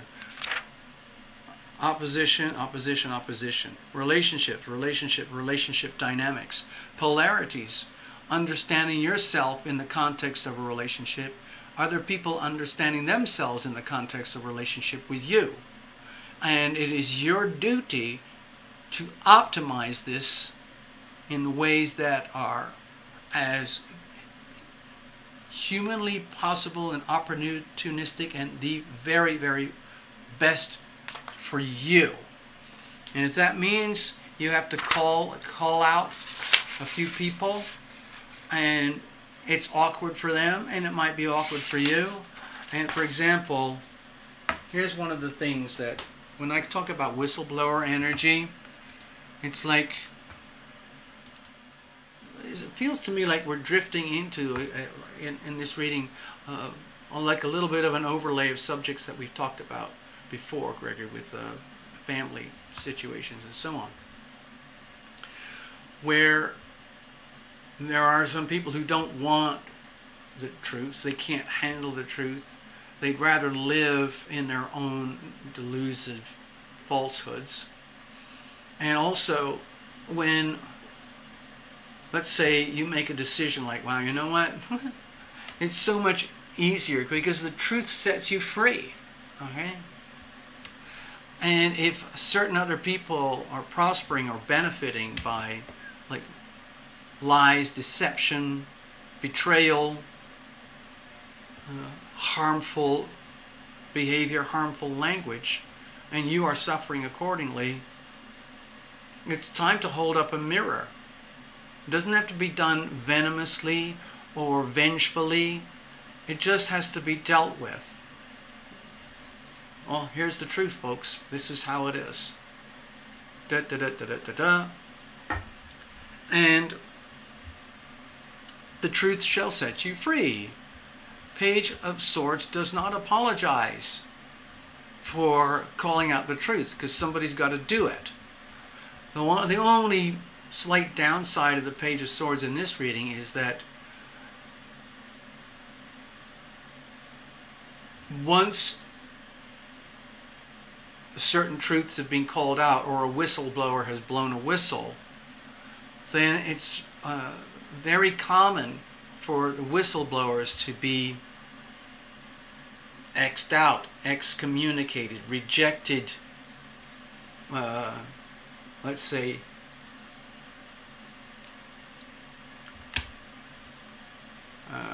unaccepted by the people who were affected by whatever whistle was blown and the message that came with it.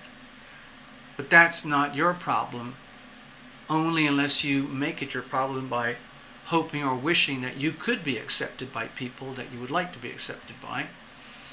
But there's something more important here. It's what's really, really important is about what's really, really good for you. What is the absolute best situation for you right now in the near future? And like the seeds that you plant now, it's like that Two of Wands is kind of karmic in that you have to understand now the seeds that you plant now are going to have outcomes and results down the road. And you want those to be the best possible they can be for you.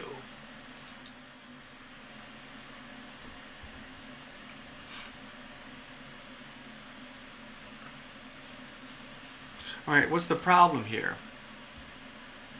Okay, so to me it feels like there is a serious problem to do with indecision and actually knowing what to do. Like, You know, it's like you know what the problems are. You know what has to be dealt with in terms of, let's say, communications of facts, truth, law, administration, taking care of business, saying what has to be said, writing what has to be written, perhaps getting signatures on something, things like that. But with the Two of Swords here, to me it feels like deep, deep down, there's this sense of lack of faith or lack of trust in yourself about making certain decisions, because there's like unambiguous energy here. Like if you make a decision to do this, this, or this, or this, that means you're not doing that, that, that, or that. If you make a decision to do that, that, and that, then you're not doing this, this, and this. So you get stuck. A lot of people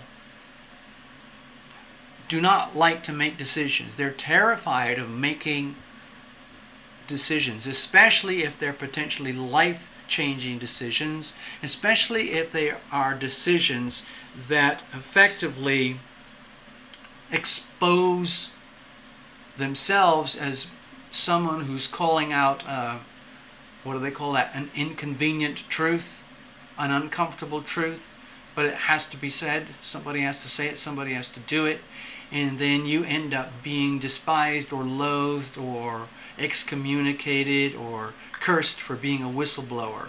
You know what happened to those recent famous whistleblowers, like, what's his name, Assange, and Bradley Manning, and who was that other American guy from NSA? Anyway, with the Two of Wands, Two of Swords here, it's like a deep fear of making the wrong decision. Like, oh my God. It's such a fearful thing. Like, it's almost like I'd rather not make a decision at all. But over here, it's indication that it is time, it is very important to start making very stark, clear decisions about what's going to happen, what's not going to happen. Because if you choose this path, then it's not that path.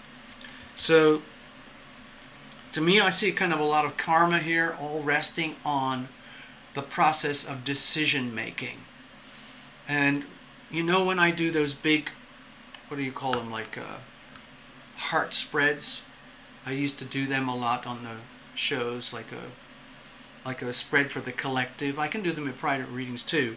But in your situation here, to me it feels like on that heart spread, there's a particular card all about the process and the phenomenon of decision making.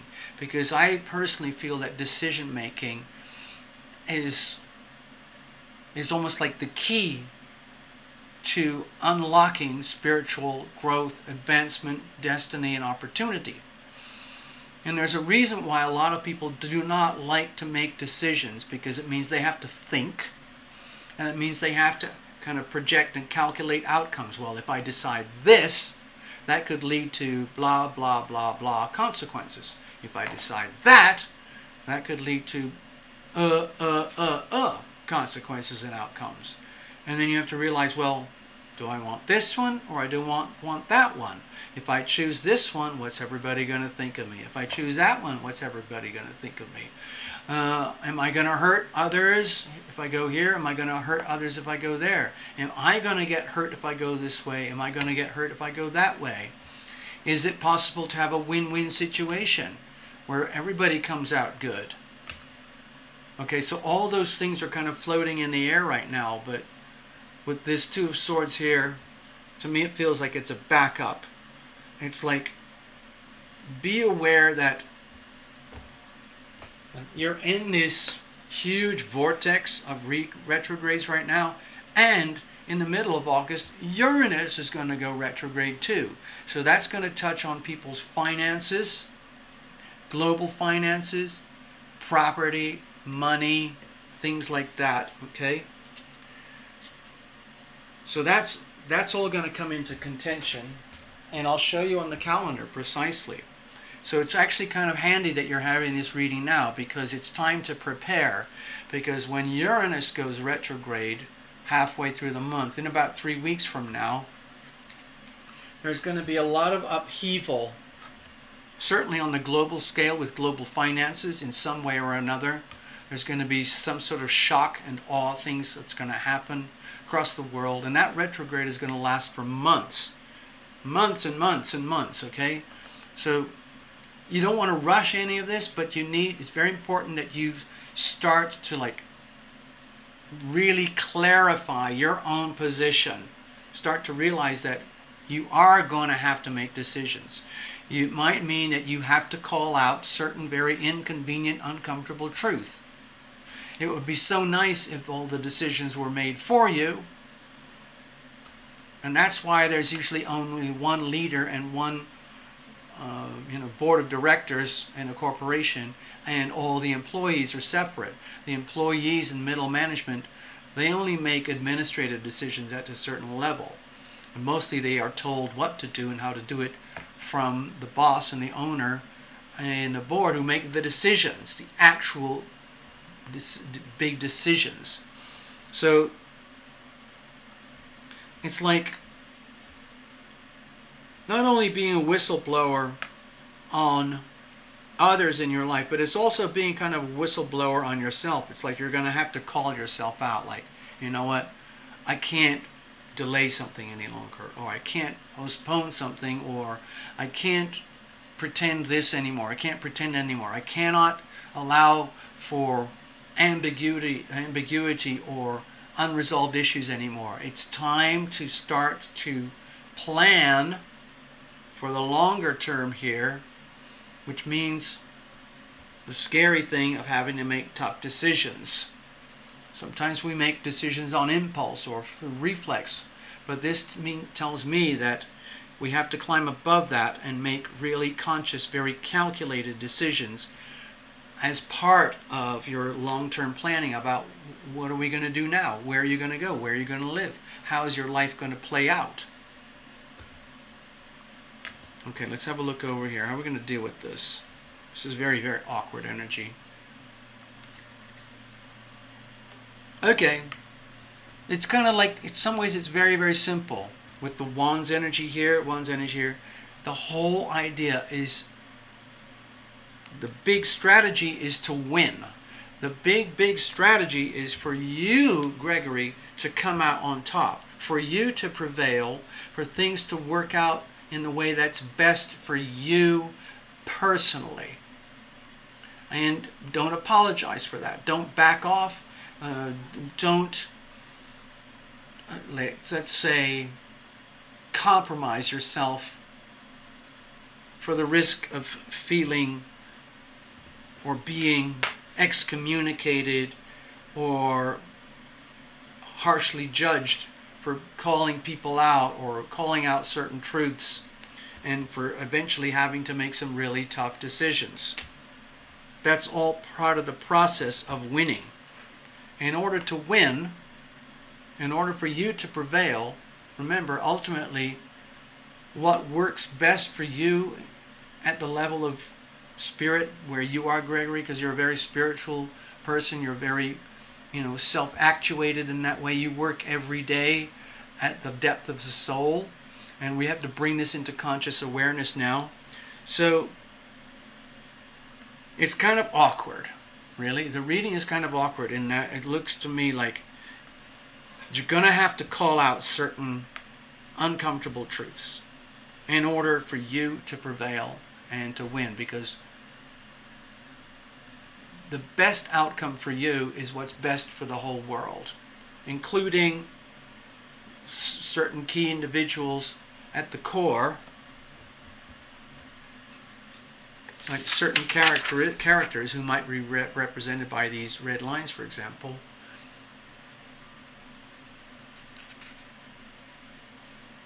If they can't handle what's best for you, that's their problem.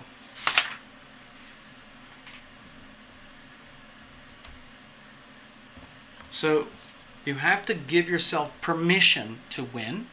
You have to start convincing yourself, maybe through little mantras and so on, that you are going to win, that you are going to prevail, that you are going to come out on top of this in a way that's, let's say, fun, exciting, benevolent, and well-deserved for you. Okay? You know, like if you're scared of stepping on toes, or you're scared of losing respect or honor or acceptability, those, from this reading, it looks like those issues are way a secondary matter, and what really counts is planning your own future and what is ultimately the best for you. And that has to start at the very beginning with the clear determination that you, or let's say I, Gregory Ross, I will win. I am planting seeds, making plans, strategies right now, and eventually I'll have to go through all this very tricky stuff. That's part of the tactics and the maneuvers to get to the winning position. A position of, let's say, prosperity or comfort or a sense of, you know, things coming right in a way that works for you. What's best for you. Okay, so you're heading back to Santa Fe.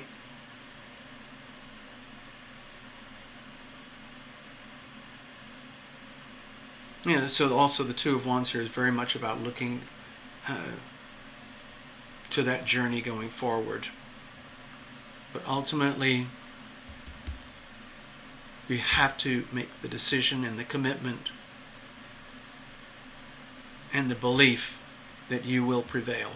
Okay? Hope that helps you, Gregory. All right, let's have a look.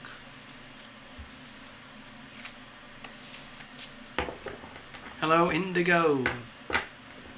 Where are you, Indigo? I forgot. Are you in Texas? Are you in Illinois? New York? I can't remember. I love knowing where people are. Hey, Blue Sky, where are you? I already showed everybody. Karen Clark is over there in New Zealand. Alright, I just want to go back over here. I'd kind of like to extend myself a little bit because I know what Samaya was saying about... hello, hey, Samaya and Sarah, are you still here? If you are, please let me know. There's a reason. Thank you, Gregory.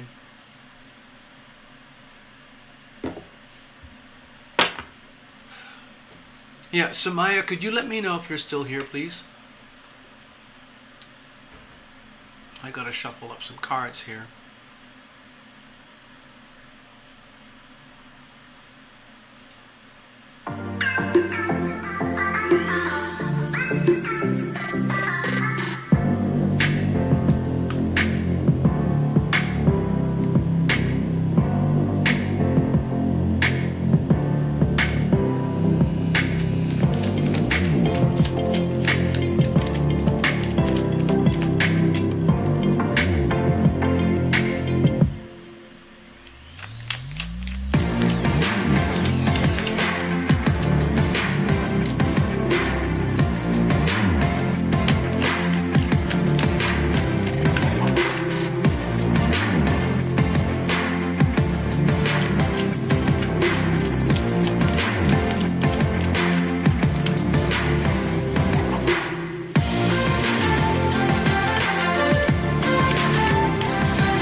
Alrighty. Cards are well shuffled.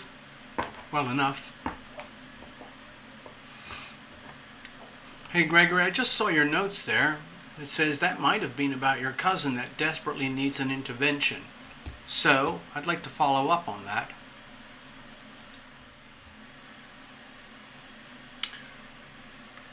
So what I was saying in the reading earlier is that Gregory, a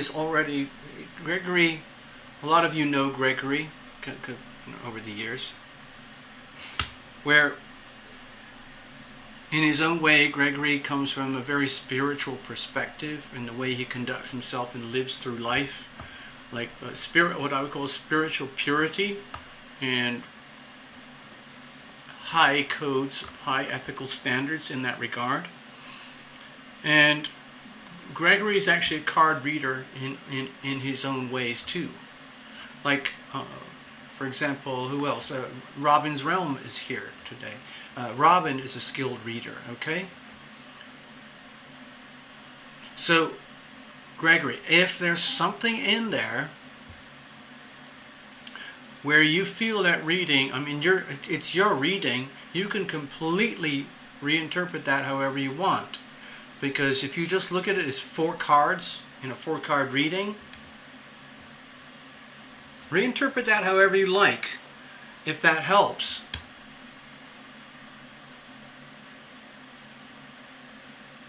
I don't want to go into the details of it, but perhaps it's just like, somebody has to call out, that Page of Swords, like that's the intervention. And then Two of Swords, like, oh God, what do you do once you are the whistleblower on somebody who needs an intervention? Because it's just like you're pointing fingers and blaming, like you need an intervention. Does that mean they're going to go like,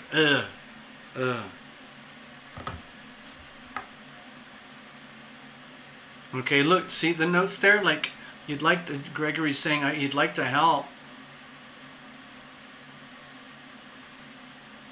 But if you're involved directly, you're sure you'd be ousted by the family. Oh, your first cousin just died from drinking. They're so in denial. Oh my God. Wow. Gosh, we've had some very heavy subjects this evening on the readings. Like Ivona with her dad and the health issues, and now Gregory with the cousin and the death issues there, and the alcohol or whatever it is. Intervention, yeah, who knows what it is. Gosh. Ouch. Man. I'm used to very heavy energies sometimes when I do personal readings with people. What I've noticed over the years, because I've done thousands of readings for people, is that when people get a reading from Tarot Lumination, it's because it's just like, well, it seems like the thing to do. They might have gone here or there or there or there. There's plenty of good readers out there, great astrologers, and so on. But they ended up picking a reading from Tarot Lumination. And I tend to come at things from a very sort of depths of soul level. I'm very... I guess my perspective comes from, if you want to refer to the planets, it's Uranus, Neptune, and Pluto. Because you're talking about the energies that are so hard to understand and integrate and manage or even incorporate into our lives. But that's the part of evolution and advancement, is becoming more and more connected to yourself at the depths of soul, rather than through let's say the personal planets, Sun, Moon, Mercury, Venus, and Mars, where everything is focused on a very narrow range of our three-dimensional life here on Earth, just dealing with the physical senses and everything that happens, what I would call through reflex behavior.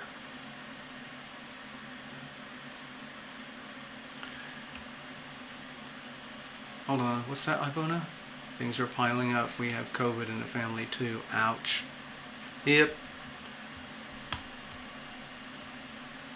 Gosh, been there, done that. Ugh. Oh, okay. Alright, so I was just checking the notes there. I'm going to go look over at the screen, see if I missed something with the readings.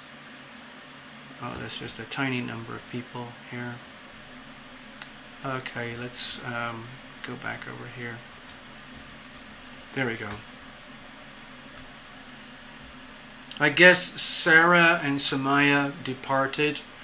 Maybe they felt like, well, if they can't, you know, maybe in Benghazi, in Libya, they can't do swipes or credit cards, or maybe YouTube is not set up in Benghazi to do super chat, or, you know, maybe PayPal does not operate in Libya. I don't know. I wish I could have helped her.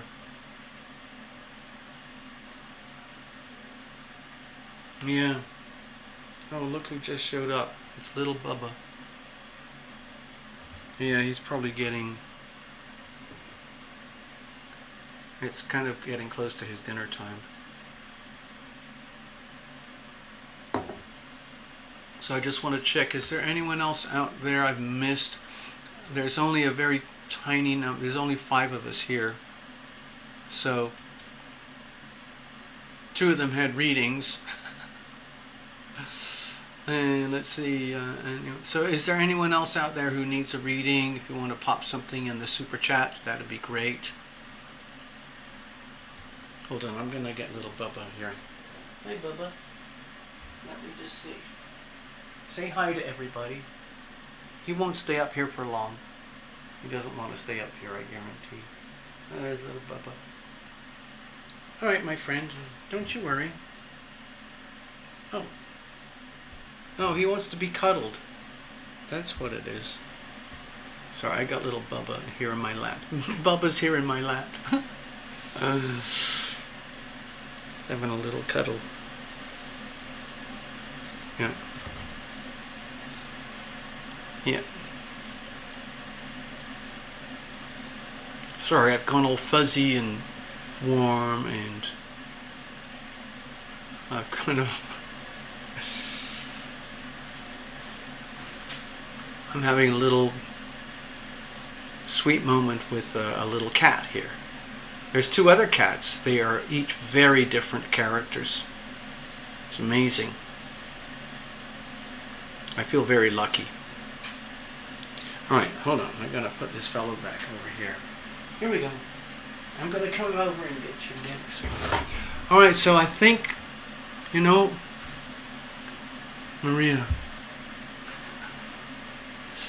Yeah. There's Boo Boo.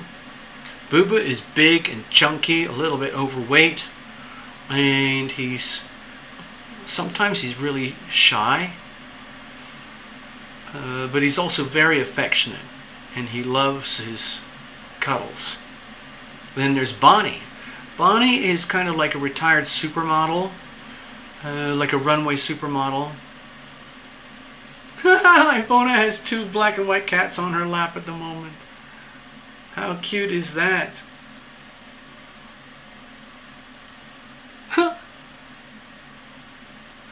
Bonnie is jet black, almost like this t-shirt, and she's very, let's say,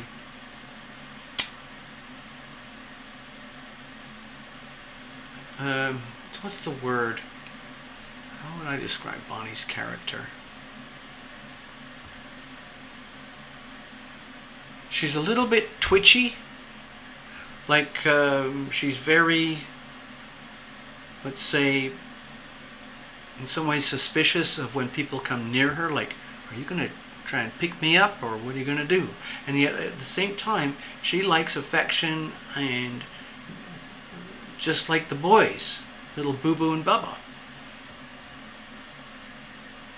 So with Bonnie, it's kind of this like little dance that you have to go through, where she finally decides, okay, I don't mind having a little rub on my neck or on my chin, or having a little back rub or something. But you just have to get used to their different ways.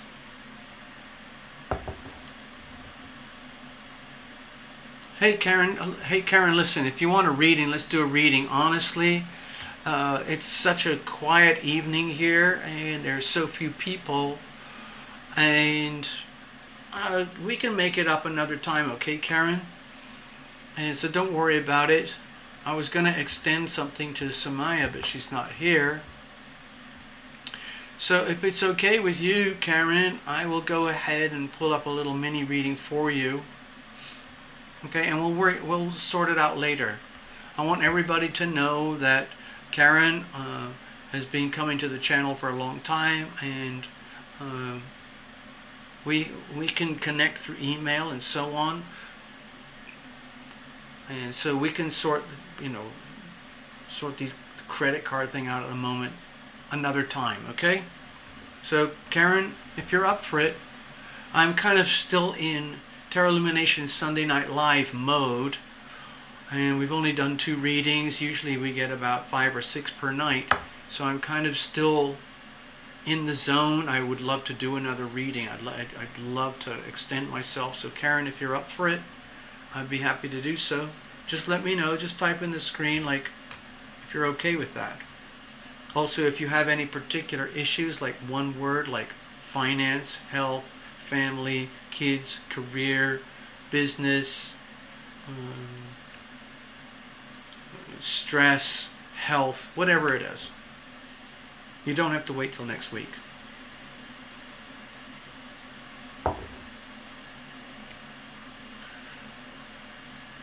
Okay, it also looks like the delay is very long and slow tonight. So I'm just going to hang here, wait till I hear back from Karen.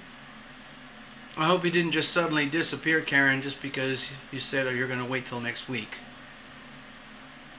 So I'm just going to hang here for a few minutes to see if Karen responds, how she responds.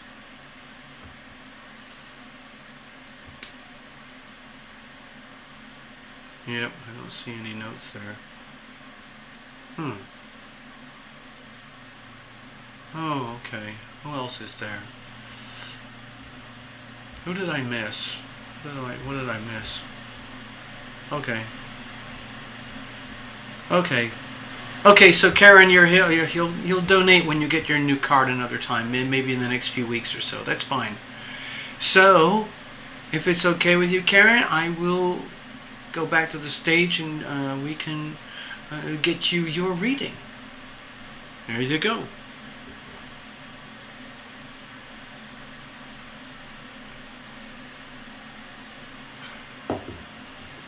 Also, New Zealand is about 7,500 miles away, so it might take a few extra minutes on the live stream to get there and back again.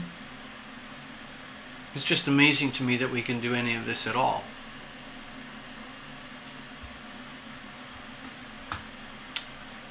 Alright, so let's get over here. I need to shuffle up some cards. So that's what we're going to do. So hang in, Karen. Just stay right there. I'm going to... Wait a minute. Did I just shuffle up? I think I did. Or did I? Hold on.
All right, Karen. I see you there. All right, so let's get into it here. Karen, just before we actually, while I'm laying the cards out, do you have a particular subject in mind? If so, like, what kind of messages do you have for me tonight, Tarot Illumination, regarding the subject of ... Like, just fill in the blanks with one word, if you want to do that. Otherwise, I will happily do a blind reading for you. I mean, we've done readings before already. We've worked together. So we have a little bit of history, but I literally try to, I actually enjoy kind of being in the void, in a blank and empty space, so we can kind of do anything. It's like having a blank canvas, okay? But if there is a one-word subject that you can think of, and you want to address that, then please feel free to, please type that one word in the screen. I've already shuffled, but I'm going to go just a little bit more while you get that message online, and then decide if or when you respond, what, you know, how are you going to respond, okay?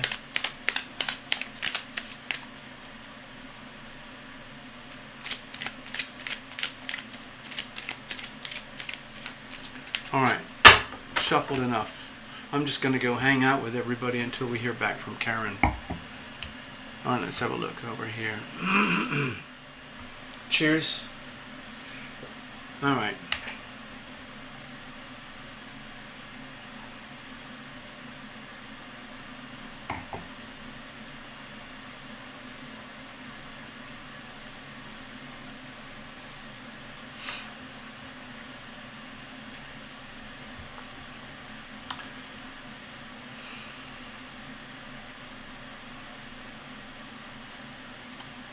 What now? What now? What now? I say that to myself quite a lot of times during the day, because it's like a sort of a little magic trick. It brings you into the present, where you're not stressing about the future or lamenting the past or anything but outside of the present moment. And there's a beautiful phenomenon that comes with living in the now. It's like nothing else matters. It kind of doesn't matter. Well, I'm not saying to be irresponsible. Just abandon yourself to the fates. Allow yourself to completely indulge in your emotions or your reflexes without any conscious awareness. When I kind of do this little magic thing with myself, like what now, what now, what now, what I'm trying to do is kind of like wake up the aura, sort of like, you know, like how dogs or cats do that. They get up, they move around, they stand still for a moment, and they're trying to figure out what to do next, and then there's this spontaneous reaction, like that. And it literally just clears the aura. Karen says, joint creative projects. A past project is not resolving. Okay, so let's look at joint projects.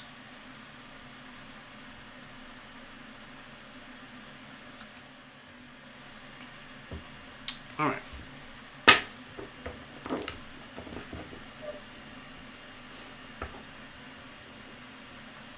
Cards are already well shuffled, so I'm just going to cut it right away. I'm doing a very, let's say, mixed up, uneven cut there. I'm doing it deliberately. Here's the situation. Here's the challenges. Here's how we're going to handle it. And then let's have a look at the, let's see, the influences, the surrounding energy. As you know, I love to blame everything on the planets, good and bad. It's not like I'm abandoning myself to the planets and basically letting the planets control me. What I'm doing is I feel like I'm operating more like a surfer, where I'm very aware of the energy fields of the planets and how to optimize that energy for myself. I'm trying to take my own medicine. I'm trying to walk the talk. I'm trying to live by example in such a way that since I am aware of all of this, and I am aware of this, I'm not going to live my life and pretend it's not there because it's so much easier. I've learned the hard way that I would rather be as fully conscious and consciously as aware as possible, to the point where instead of this being a massive enterprise and a journey into deep esoterics, this is just literally mundane, everyday, taking care of business, minding my own business. Just like an accountant is an accountant, and they just do that. Or like a really good chef is a really good chef, and that's what they do. So this is what I do. I observe this, I take it into account, and I try to figure out ways how to reinterpret that, or how to interpret that. What does that mean for me in my life right now? So it's like I'm a cosmic surfer. And I do it hopefully in a way that's best for myself, because that's what's best for the universe. And today, right now, I'm also taking this into account.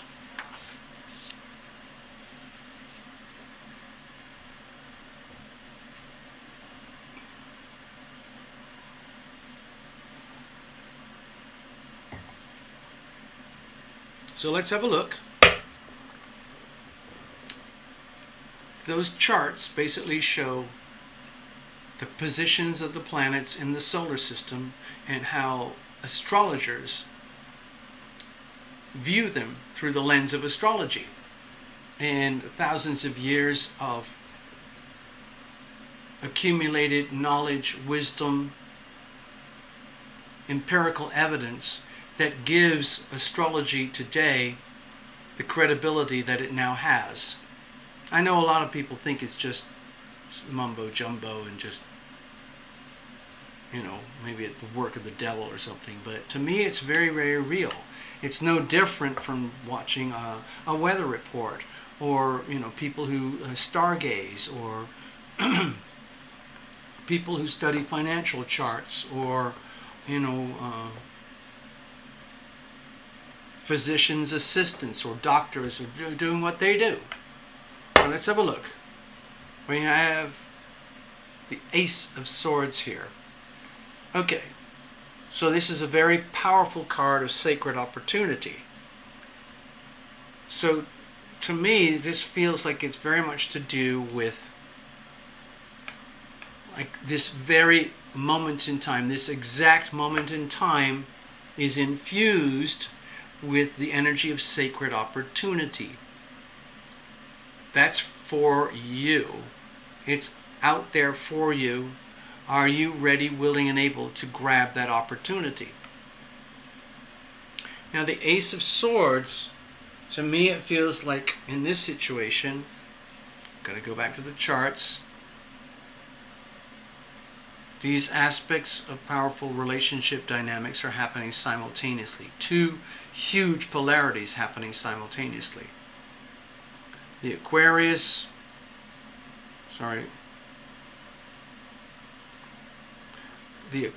Leo axis of awareness, polarity, us and them,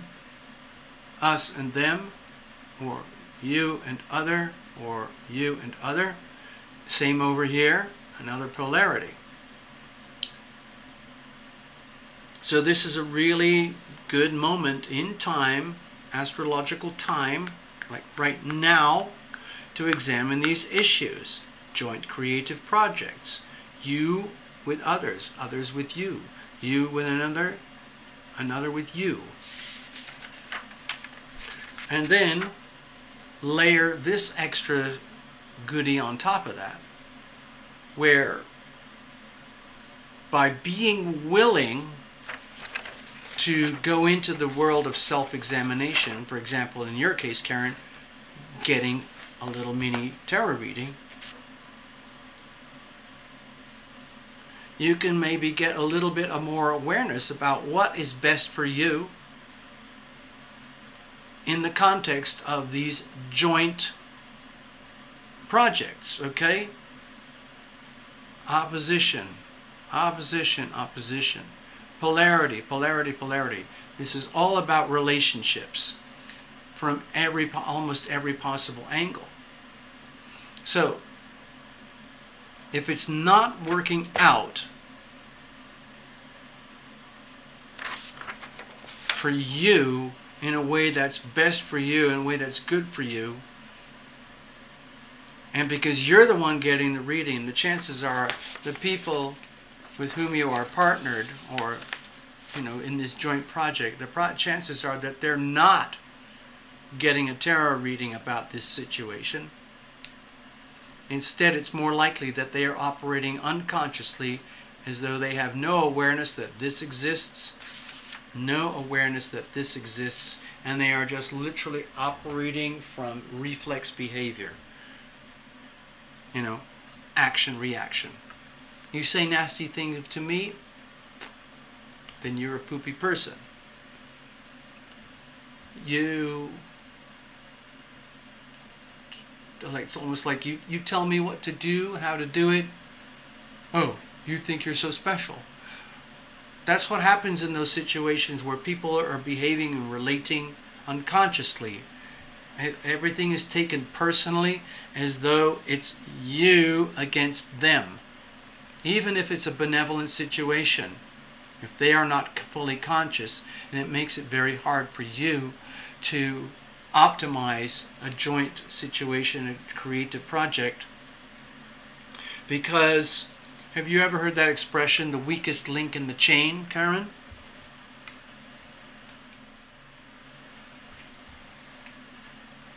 Do you see what I'm getting at here? We've only got the one card so far. It's the Ace of Swords. To me, it's like a sort of like a huge wake-up moment. It's time to realize, oh God, it's so freaking simple. In any joint project, in any situation, it's only as strong, it only has enough integrity, it only has enough strength or value or meaning or purpose or viability or potential for success. All of that is dependent on the weakest link in the chain. So, in your situation with joint projects, it doesn't matter how awesome the project is or how talented everybody is. The success and the resolution and the fulfillment of the project is ultimately, in this situation, susceptible to the weak link, the weakest link in the chain. And that could be anything. You might be in joint project relationships with people or a person who has a certain weak link, which makes it impossible to advance any further, because when that weak link breaks, it doesn't matter how much time, energy, talent, gifts, resources, investment are placed into the joint project. It's already failed or failing or doomed to fail. The problem is, half the time we don't know, or we never take these things into account about being at the mercy of the weakest link in the chain. But that's what's showing up here. All right. So, it's not a good thing or it's a bad thing, but with the Ace of Swords here, to me this looks like it's a very, very big wake-up call to look at things like with the joint projects, the joint partnerships. And if they're not working out, it's not your fault. And it's not the fault of the quality or caliber of the project. It's simply a consequence of being involved in a joint project where it is inevitable that the project can only evolve and grow and succeed to the point of the weakest link in the chain. When that link breaks, that's it. What's the situation itself? Okay, we have the death card here. So I'm feeling two messages simultaneously here. One message is that this was inevitable, that a joint creative project is not resolving. And why is that so? Because it never had a chance in the first place. Because, dear Karen, you may not have ever considered the project from the perspective that I just described. In other words, this joint project with this other person or other people may have had all the best of intentions, the most well-meaning ambitions and goals and everything, but it is subject to it is destined to fail at the point of the weakest link in the chain.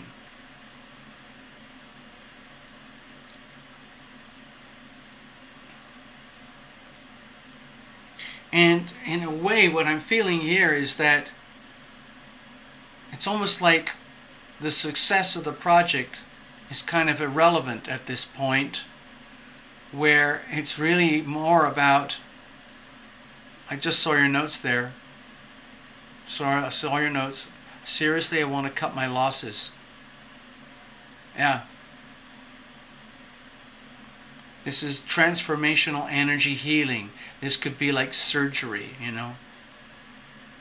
Sometimes I associate this card with radical surgery, like amputations and so on. So your note there, to me it feels like it's resonating very strongly. Seriously, I want to cut my losses. In other words, it's like the energy of die before you die. Have you ever heard that expression, Karen? Let me go over here again. The energy of die before you die. In other words, if you have come to a stark, blinding realization, a simple truth that this is not working and it's not going to work, and if you had known any better, it was doomed from the beginning, even though you might have given it your best efforts and they might have put in their best efforts, the chances are from this reading, and what we're finding out is that you never knew and they never knew, but it's now coming to light. So it's like a process of discovery where you realize, oh my God, what was I thinking?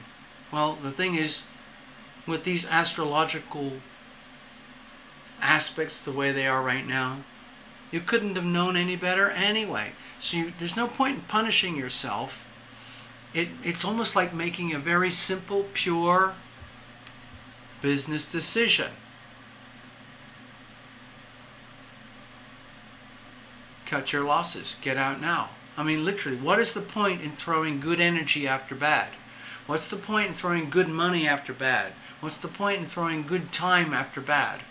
If a project that was initiated with all the best of intentions turns out to have been basically a mistake, the best thing to do is just go like, wow, that's it. Yeah, it's painful. Sometimes it's very, very difficult psychologically and emotionally to basically say like, wow, I failed. I made a bad decision. I chose the wrong project with the wrong partner, at the wrong time, for the wrong reasons, in the wrong place. That's okay. People screw up all the time, you know. And the way I'm feeling right now with the reading, it's almost like this is some kind of very bizarre, like, lesson, wake-up call to truth, to reality. We've had a lot of swords here tonight. Waking up. Given your note on this. Hello, Diana. I see you. See, already, Karen, what I'm just with these two cards alone and your notes on the screen, to me it's almost like shouting out. It's like saying, Karen, seriously, Karen, listen to your own words. Take this big freaking knife and execute the death blow. Stop this thing now. This is a golden opportunity to stop things from getting worse. I mean, nobody wants to kill their babies. We all have our dreams, ambitions, and projects that I guarantee, Karen, that you wouldn't be in this joint created project unless you actually felt it had some merit, some quality, some love, some potential for this to work out. But if you are discovering, either slowly or gently or in very stark, harsh, clear, unambiguous terms, that this is not working and it's not going to work and it doesn't have a chance to work, and there's absolutely no point in trying to pretend or force it to work, then the best thing you can do, well, we haven't even done the reading yet, but it's like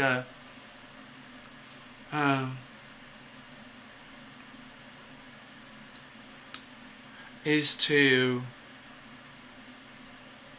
literally execute the death blow right now. Let's keep going. Let's have a look. What's the problem here? Okay, to me it looks like it's a bit of a financial issue. Like, it's like, how can we solve this issue or resolve the situation for minimal losses on your side, on their side, on their side, on your side? And that's a serious problem, because it sounds like you've already invested time, money, and energy. It sounds like they've invested time, money, and energy. And here's some more notes. It says, they didn't want to be a part of it from the start, and yet they accepted my invitation. And it seems to deliberately hurt me. Well, maybe that's true, Karen. Some people can act in very strange ways in order to be spiteful or vengeful or to hurt somebody in such a way that you would have been caught unawares. I mean, just read your own words, Karen.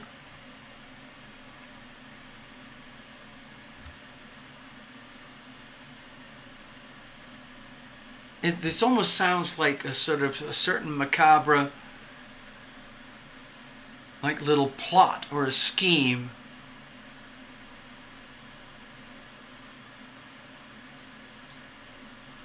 where, like you said, it's almost like the desire is to hurt you. Like, okay, let me just keep going with this. Okay, with Two of Pentacles. Well, I think this is something to do with money, but it's also, value and values, and all of this is in question. And this particular partnership, this joint partnership thing, okay, they did not want to be a part of it from the start, and yet they accepted your invitation.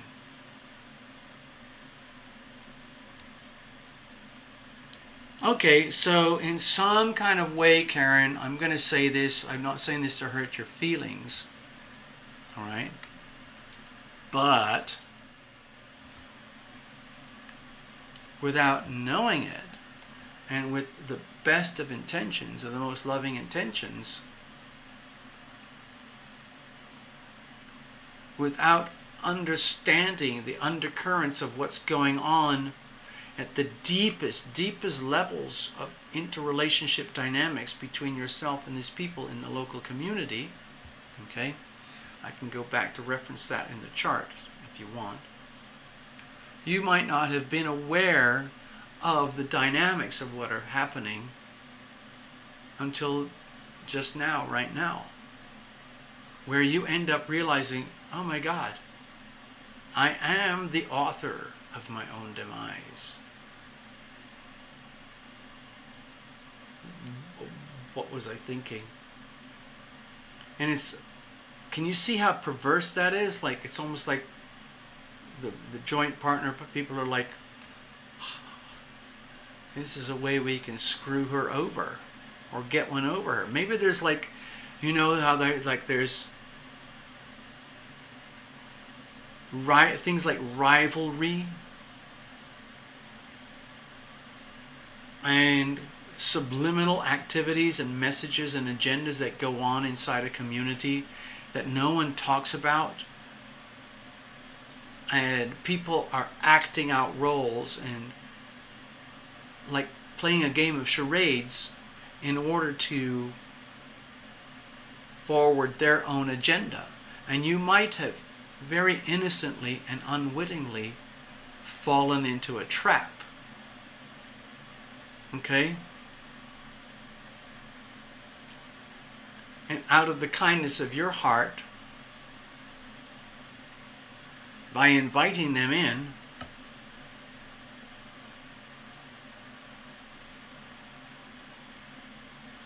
and they didn't want to originally, but then they accepted.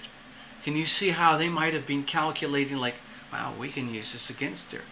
You know, for example, in a tight community, there might be all sorts of hidden vendettas, hidden agendas about how, okay, Karen, I'm just going to go off on a tangent here for a moment. I was trying to help a friend of mine years ago how to get into the world of writing. And I was trying to explain a really, like a classic scenario where you just literally write about your world. You take real characters in your world and you rename them. You take key elements about your world, like the locations, the shops, the activities, and you rename all of that. And then you start to take all these building blocks and ingredients and you create a storyline. And one of the storylines I was talking about with this fellow was about, like, let's take this neighborhood, for example. Back at that time, I was living in Venice Beach, California, where it's like a bohemian mecca for the world. It's full of artists, multi-millionaire artists, street artists, homeless people artists, writers, directors, producers, healers, rebels of all kinds. Venice Beach and the zip code 90291 are kind of synonymous with rebellion and uniqueness. And I lived there for 20 years. And when I was talking with this fellow about, if you really want to write a book, look at your neighborhood. You have an amazing cast of people right here. Take that person, rename them, and create a whole character around them. Like they're the evil villain. Like maybe there's the pretty divorcee next door. Maybe there's the nasty landlord down the street. Maybe there is a community shelter or whatever. It's just anything you can imagine. And then you twist it around and you create these things that make really, really good, like novels, like what I would call train station novels, where you go inside a neighborhood and everything looks this way, like, oh, There's the shop for so-and-so. There's the cafe for this. There's the supermarket for that. There's the Goodwill donation center for that. There's the local healthcare clinic with that. And there's the local crematorium. There's the local teachers in the schools. And they all appear to be a certain way from the outside, but deep inside, there's a whole other story going on, like a really dark, sinister soap opera. Okay? That's kind of what I'm sensing here. Where you might have been accidentally like sucked into a black hole, or you tripped and fell into a hole or a landmine, where all these seething, hidden inner agendas are happening in real time that are not pretty. Whereas on the outside, everything is supposed to be like, hello, I'm the so-and-so from so-and-so place. I'm the so-and-so from so-and-so place. So like, we're all part of this community. And everybody is acting like with a mask, with charades. And you have to navigate in that world. And perhaps, Karen, you're coming from the perspective of honesty, truth, and good intention. And then you end up, you're actually relating with people who are anything but honest or true or well-intended, even though they might portray themselves to be that way in society, in local society. Okay?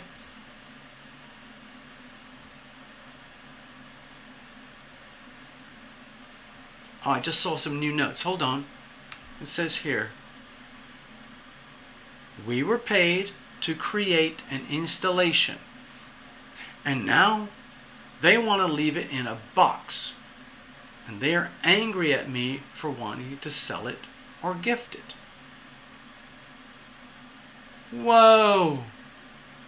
Oh gosh, Karen, to me it feels like you got kind of sucked into what can you call it? Quicksand. You ended up getting sucked into quicksand because you didn't even know it was there. It's like stepping into a sinkhole. You know, everything seems to be okay. It's like those videos on YouTube about China where whole, parts of towns and buildings are just collapsing into sinkholes because everything was built in a very shabby, fast, cheap, quick way without any consideration for the true foundations. Okay? All right, let's keep going.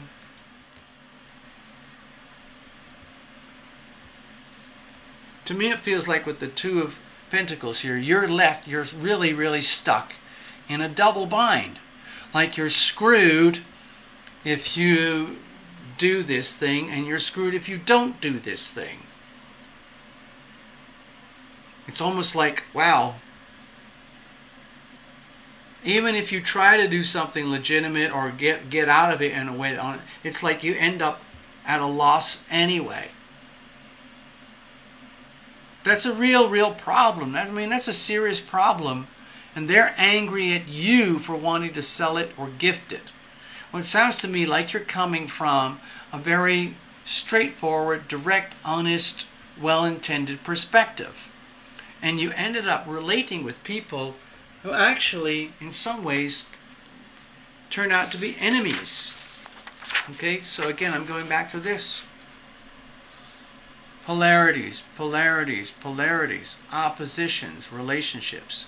Everything could be covered in a veneer of wholesomeness and goodness, and everything's just fine. And yet you are now discovering that it's not true. And then it's almost like you're left holding the bag.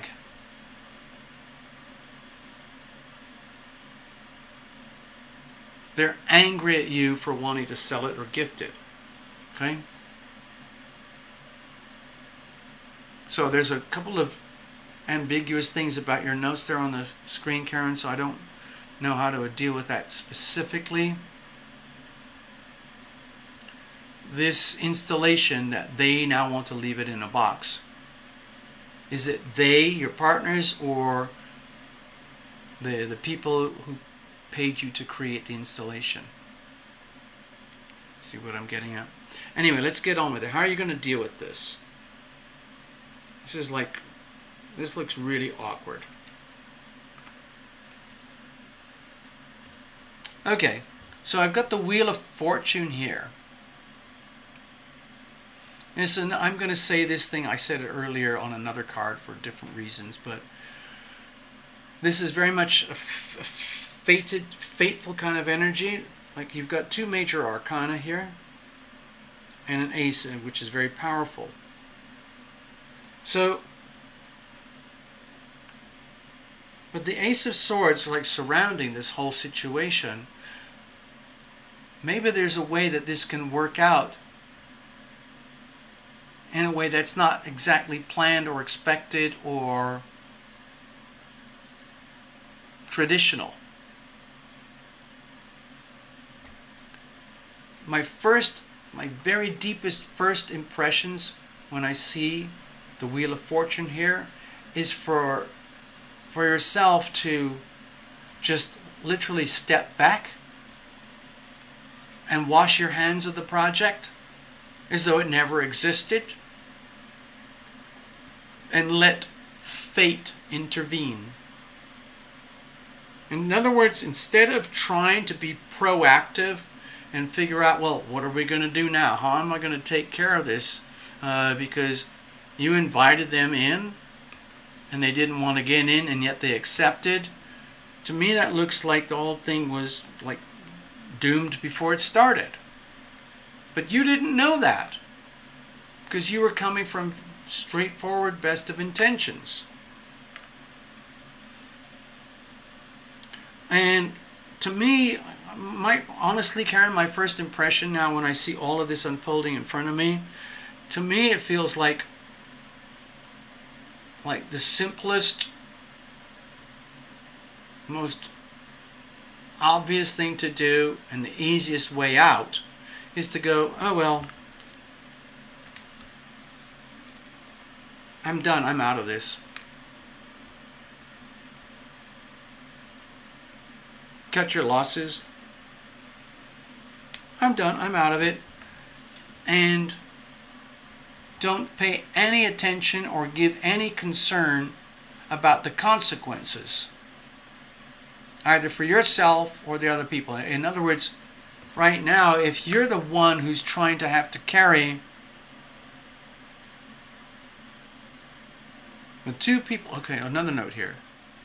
The two people I invited to join the group now won't answer my emails, or if they do, they're angry.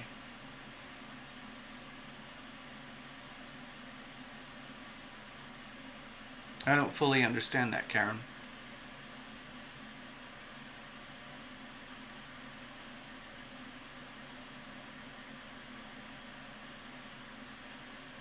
Now, okay, I'm it looks like the word want is typed instead of won't.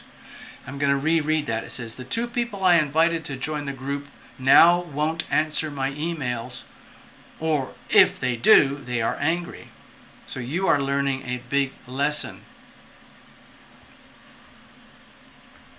To me, Karen, my feeling here for you with this situation is that you're obviously like entwined, embroiled in a situation that in some ways you created, because you invited them to join a project.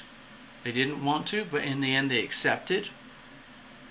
So they have to accept the consequences of their decisions to accept. Okay, does that make any sense? And here you are trying to do damage control. And I know it from what I know about New Zealand, like, because I think you're in the southern part of the North Island, in a small town near to, I think it's New Plymouth, where chances are everybody knows everybody, or at least to some extent. So, again, going back to my thing at the beginning, where we're talking about like a storyline in a community, almost like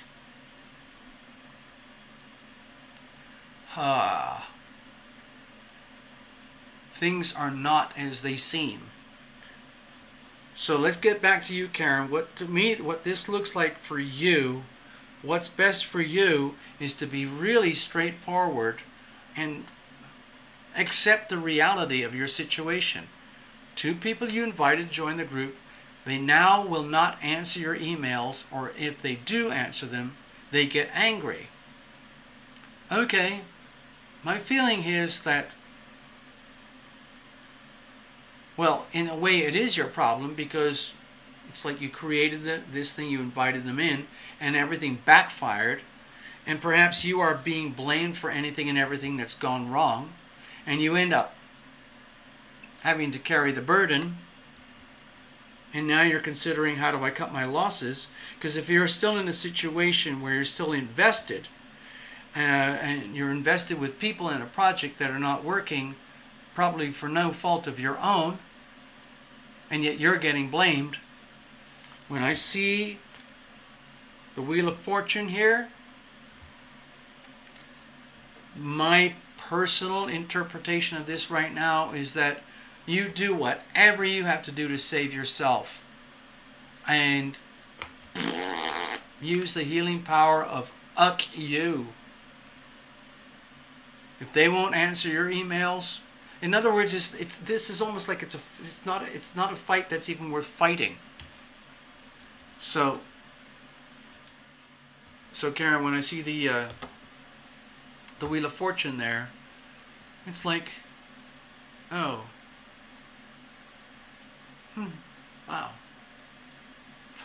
wow, yeah. Like, what was I thinking? Like, duh. I trusted these 2 people. I invited them in. And now, obviously, you regret it. And things are not working out.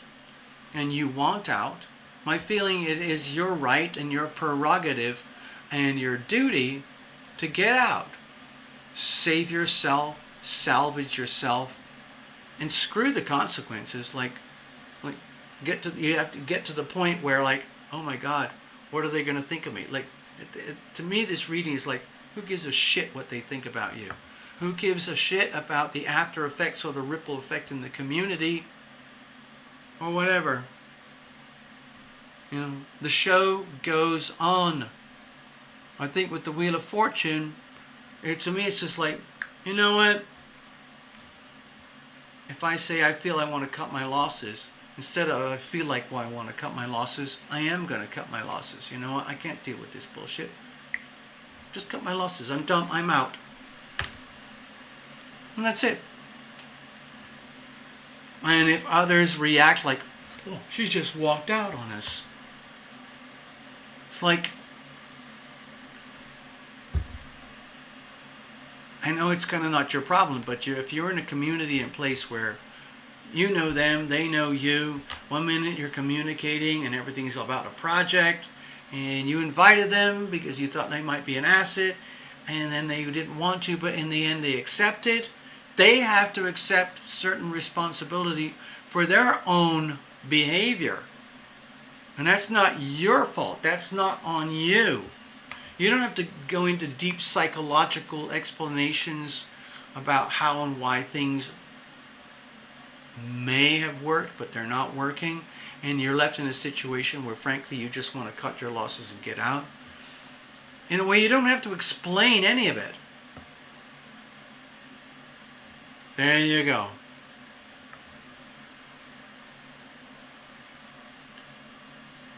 Karen, it sounds like you're already solving your own problem.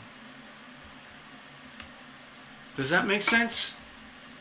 You've had several offers from people wanting to buy pieces of the installation. If you were the one who initiated the project and the installation, and your partners won't agree to selling it or giving it away,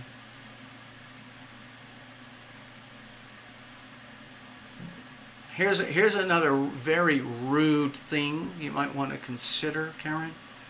Do you actually need their permission to sell it or give it away? Or are you just being kind and considerate and respectful about the partnership and the relationships? and deliberately taking them into account. So that's one aspect to consider. The other aspect is like, you know what? If this thing is like a like what do they call if it's like a no hope situation and it's just going to sit almost like a tombstone and a reminder about a failed transaction, a failed business, a failed project, a failed installation, a failed relationship. If those partners are kind of holding you hostage and holding the project hostage because of their, I would call it, immaturity, then to me it feels like it's up to you. Are you willing to accept that as an option? Or, going back to the reading, how do you feel like a total, you know what?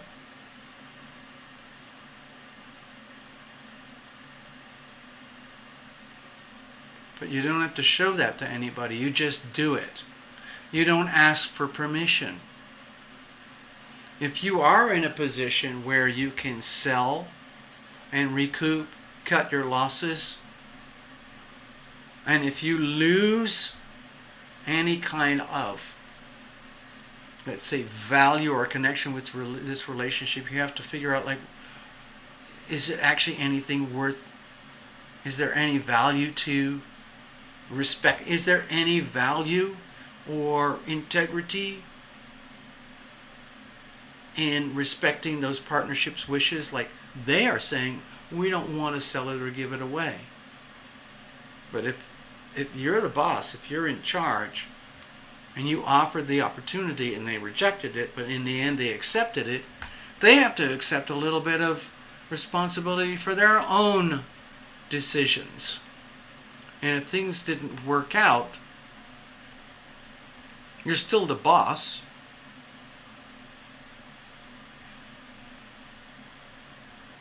To me, it feels like right now the trickiest part would be making a unilateral decision without asking permissions or anything, and just selling it off in pieces like you're talking about, and not taking into account the feelings or the reactions of those other people. Then yeah, it might be a bit of a bold thing. Other people might think, wow, she's got a fucking nerve. You're fucking rude. You ignored our wishes. We don't want you to sell it. We don't want you to give it away. We never wanted to be a part of this anyway.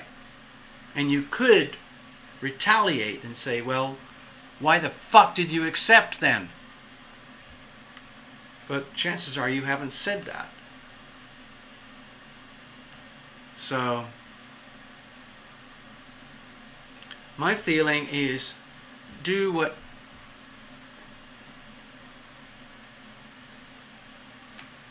actions speak louder than words. In other words, my feeling is like, you don't have to say anything to anybody or apologize or rationalize any of this with those partners. To me, it feels like you're in a position where it's time for you to just go, you know what? Fuck you. I'm going to sell it off piecemeal. I'm going to give a piece away over here, give away a piece over there, sell a piece here. I don't give a shit about you. You two partners. You don't have to do that with any kind of venom. It's just like doing a reality check. Balancing out an equation. I bet you they didn't factor in or account for the possibility that once they accepted, they might regret their decision. But again, that's not your problem.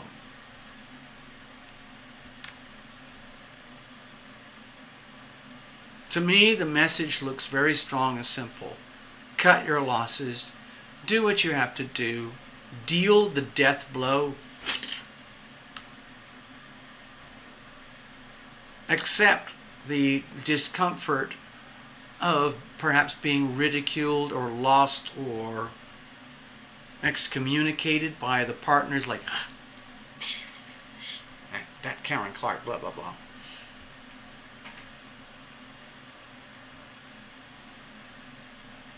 But instead of getting trapped into one of those like soap opera dilemmas, action, reaction, action, reaction. He did, she did, she said, he said, blah, blah, blah, she did. Karen's like, it's almost like, you know what?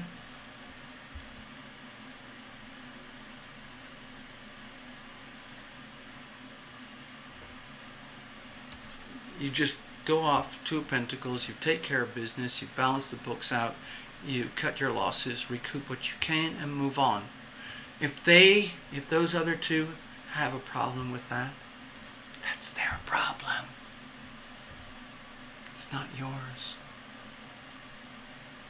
If you had to, you could say, well, you never wanted it in the first place, so why should I even bother to take into consideration your feelings or considerations or expectations?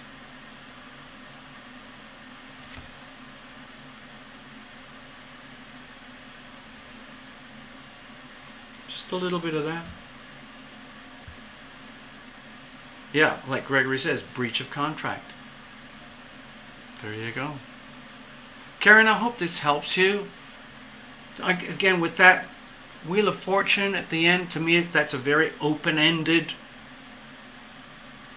energy where there's no point in trying to calculate an expected outcome or try to make things appear to work out for everybody.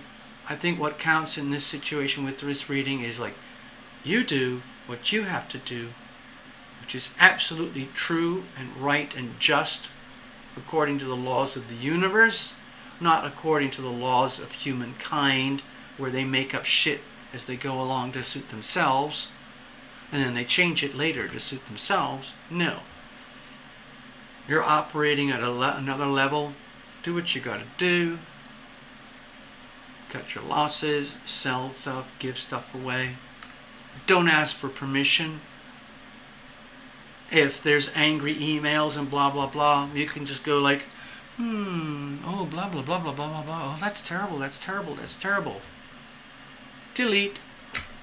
Well, there's another one. There's a text. Blah, blah, blah. That's terrible. Who do you think you are? What do you think we're doing? We put our life and soul in that. And then you shunned us. Like, oh, really? Yeah. Bullshit. Delete. You don't even put any time or energy into responding. You don't get sucked into the action-reaction thing. You just do what you have to do and leave the rest to fate. Whoa. All right, there's your reading. Thank you, Karen. Okay, I'm going to shuffle this up just in case there's someone else. I could probably, I don't know. You know what? Let's wrap it up, folks. It's been a very quiet evening.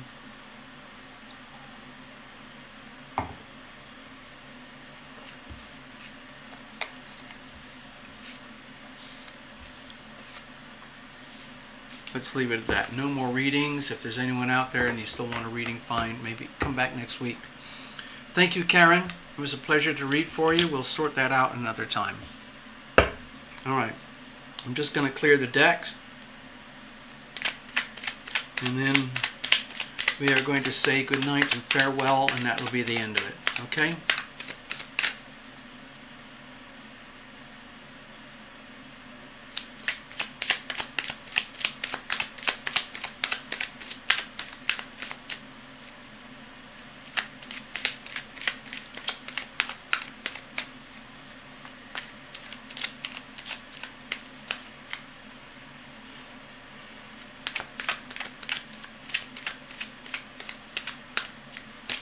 cards are clear for the next show, the next reading, the next client, whatever it means. Oh yeah, sheesh. Okay, let's go over here. Alright everybody, it's been a pleasure. Thanks for hanging in. Thanks for coming to visit and hang out with me. Put your good money down and get your readings. Hang out, chat amongst yourselves. All of that good stuff.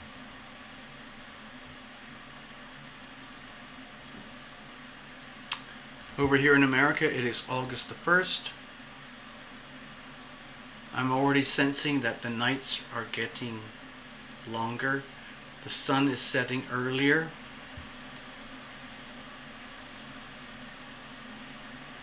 I pay attention to these things. If anybody wants, let me just do a kind of a professional wrap up here. I'll try. So, if there's anybody out there still watching and you want to have like an in-depth, personal, private reading, you can do that. You can go to terralumination.com. You check the readings page. Go there. You can purchase a reading. And from there we schedule a time and day for your reading.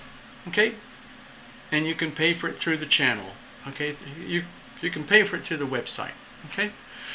If you want to get in touch in advance, you can go to the Connect page and you can write to me and, you know, bounce ideas around like, hey, I'm thinking of getting a reading.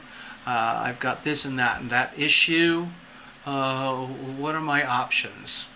Well, the options are basically if you want to get a reading.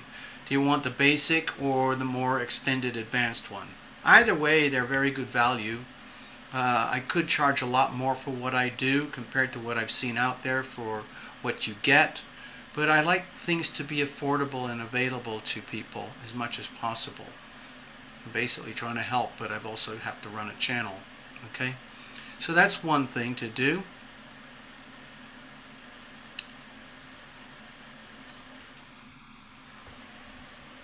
Another thing I wanted to share tonight is that with all these hello Ivona, take care Ivona, sleep well. I know it's very late for you right now.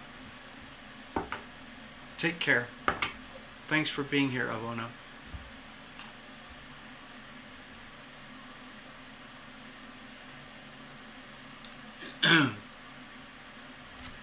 Hold on. I'm just going to have another little sip of wine with whoever's left here tonight, whoever's hanging out. I'll be here for another couple of minutes. So I just want to unwind gracefully. Give me a second, I'll be right back. Oh, there we go. Yep.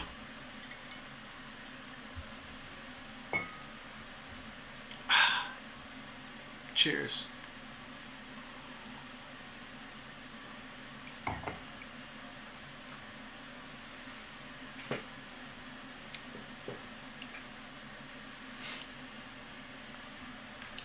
We are living in a time of tremendous astrological upheaval on a historic scale. I've kind of talked around these issues over and over again over the last year and a half or so. I wish I could offer more in ways to help, but I don't know what to do or how to do it. I look at these things, I look at the charts I've made for the last few years, I look at the inevitability, I look at the perfection. To me this is perfect, it's beautiful, just the way it is. It doesn't matter how ugly or stressful these aspects are. It's still beautiful, it's still a piece of sacred geometry. It doesn't matter how compressed it is. Like right now, for example, there is a yod. Did you see that earlier? I didn't even mention it. But there is a yod. That's the finger of God. It's a quincunx here. Aquarius to Virgo. Aries to Virgo simultaneously. And this is a sextile. So it's it's not rare, but it's not that common. But when they do happen, it's very kind of poignant energy, and it's like over here, it's like they call it the finger of God, because it's like this energy that we cannot avoid or resist or deny or block. And it's all about Venus and Virgo over here, where you could, in a way you could say, like, how are we doing, or how are you doing in terms of discrimination and purity and, let's say, what's the word? Consideration. How are you doing that in a way that is the best thing possible for yourself in your world, in the 6th house energy over here? Okay? So, okay, actually, you know what? Let's put it like this, because then it makes a lot more sense, because we're looking at upwards here. The Yod is pointing energies. This is like God's finger. It's pointing at you. It's saying, excuse me, everybody, I want you to look at Venus 10 degrees Virgo in your chart, where that is, wherever that is. Are you behaving accordingly? Are you being a loving, let's say, mirror to whoever or whatever you're working with in terms of service to others? Are you being, are you, whoever you are, it doesn't have to be a Virgo or anything, whoever you are you being, let's say, strict enough in your relationships? In other words, the people you allow into your world, or the people that you, let's say, filter out of your world because of what is unhealthy in terms of relationships. In other words, healthy relationship or unhealthy relationships. To what degree are you personally allowing unhealthy relationship dynamics to exist in your world? Big question. And what are you going to do about it? What are you doing personally in your world to have the best and most refined and appropriate relationships in your world? It's time to clean up. It's time to clean house. It's time to basically filter out anyone and everybody that is not compatible at your level. And it is time to invite new energy, new people into your life who are compatible at your level.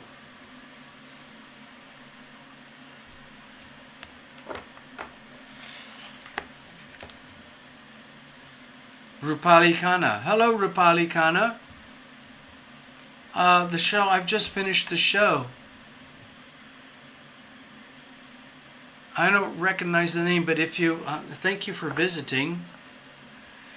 Rupali, if you would like a reading, probably the best thing to do is just get in touch with Tarot Lumination. You can get in touch with me over here. Look, this is my email. A little book about @yahoo.com. You can write to me there, or you can also do it like more in a formal manner. You can go to tarotlumination.com. You can go to the Connect page. You can write to me from the website. If you want to book a reading, you can book a reading from the website, tarotlumination.com.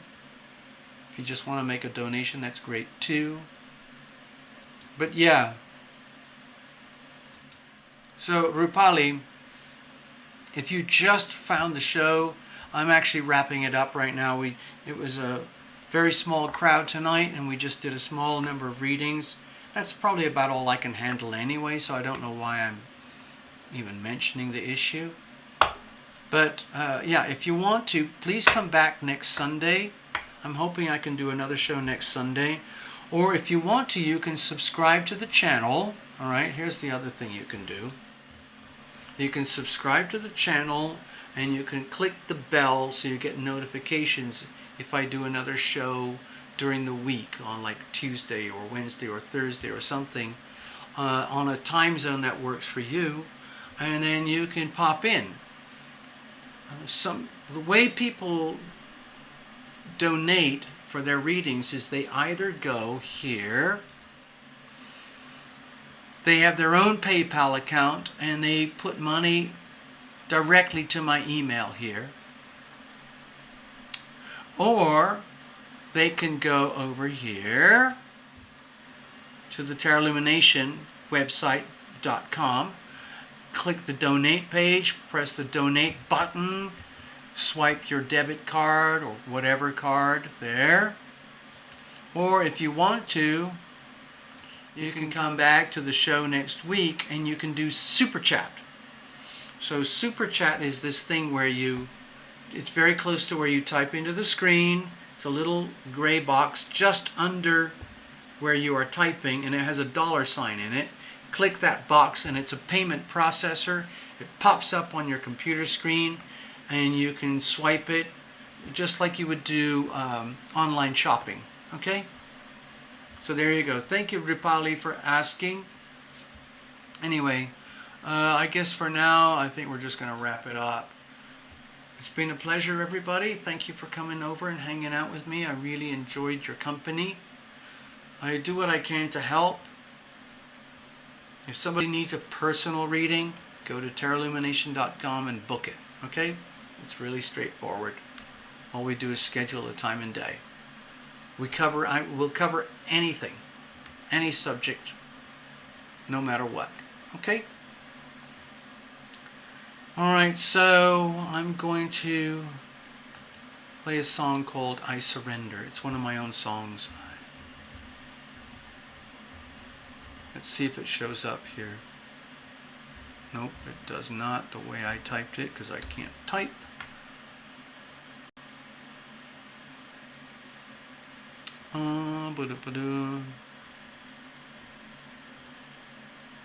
Okay, what is this one? Let me see if this works. Hold on.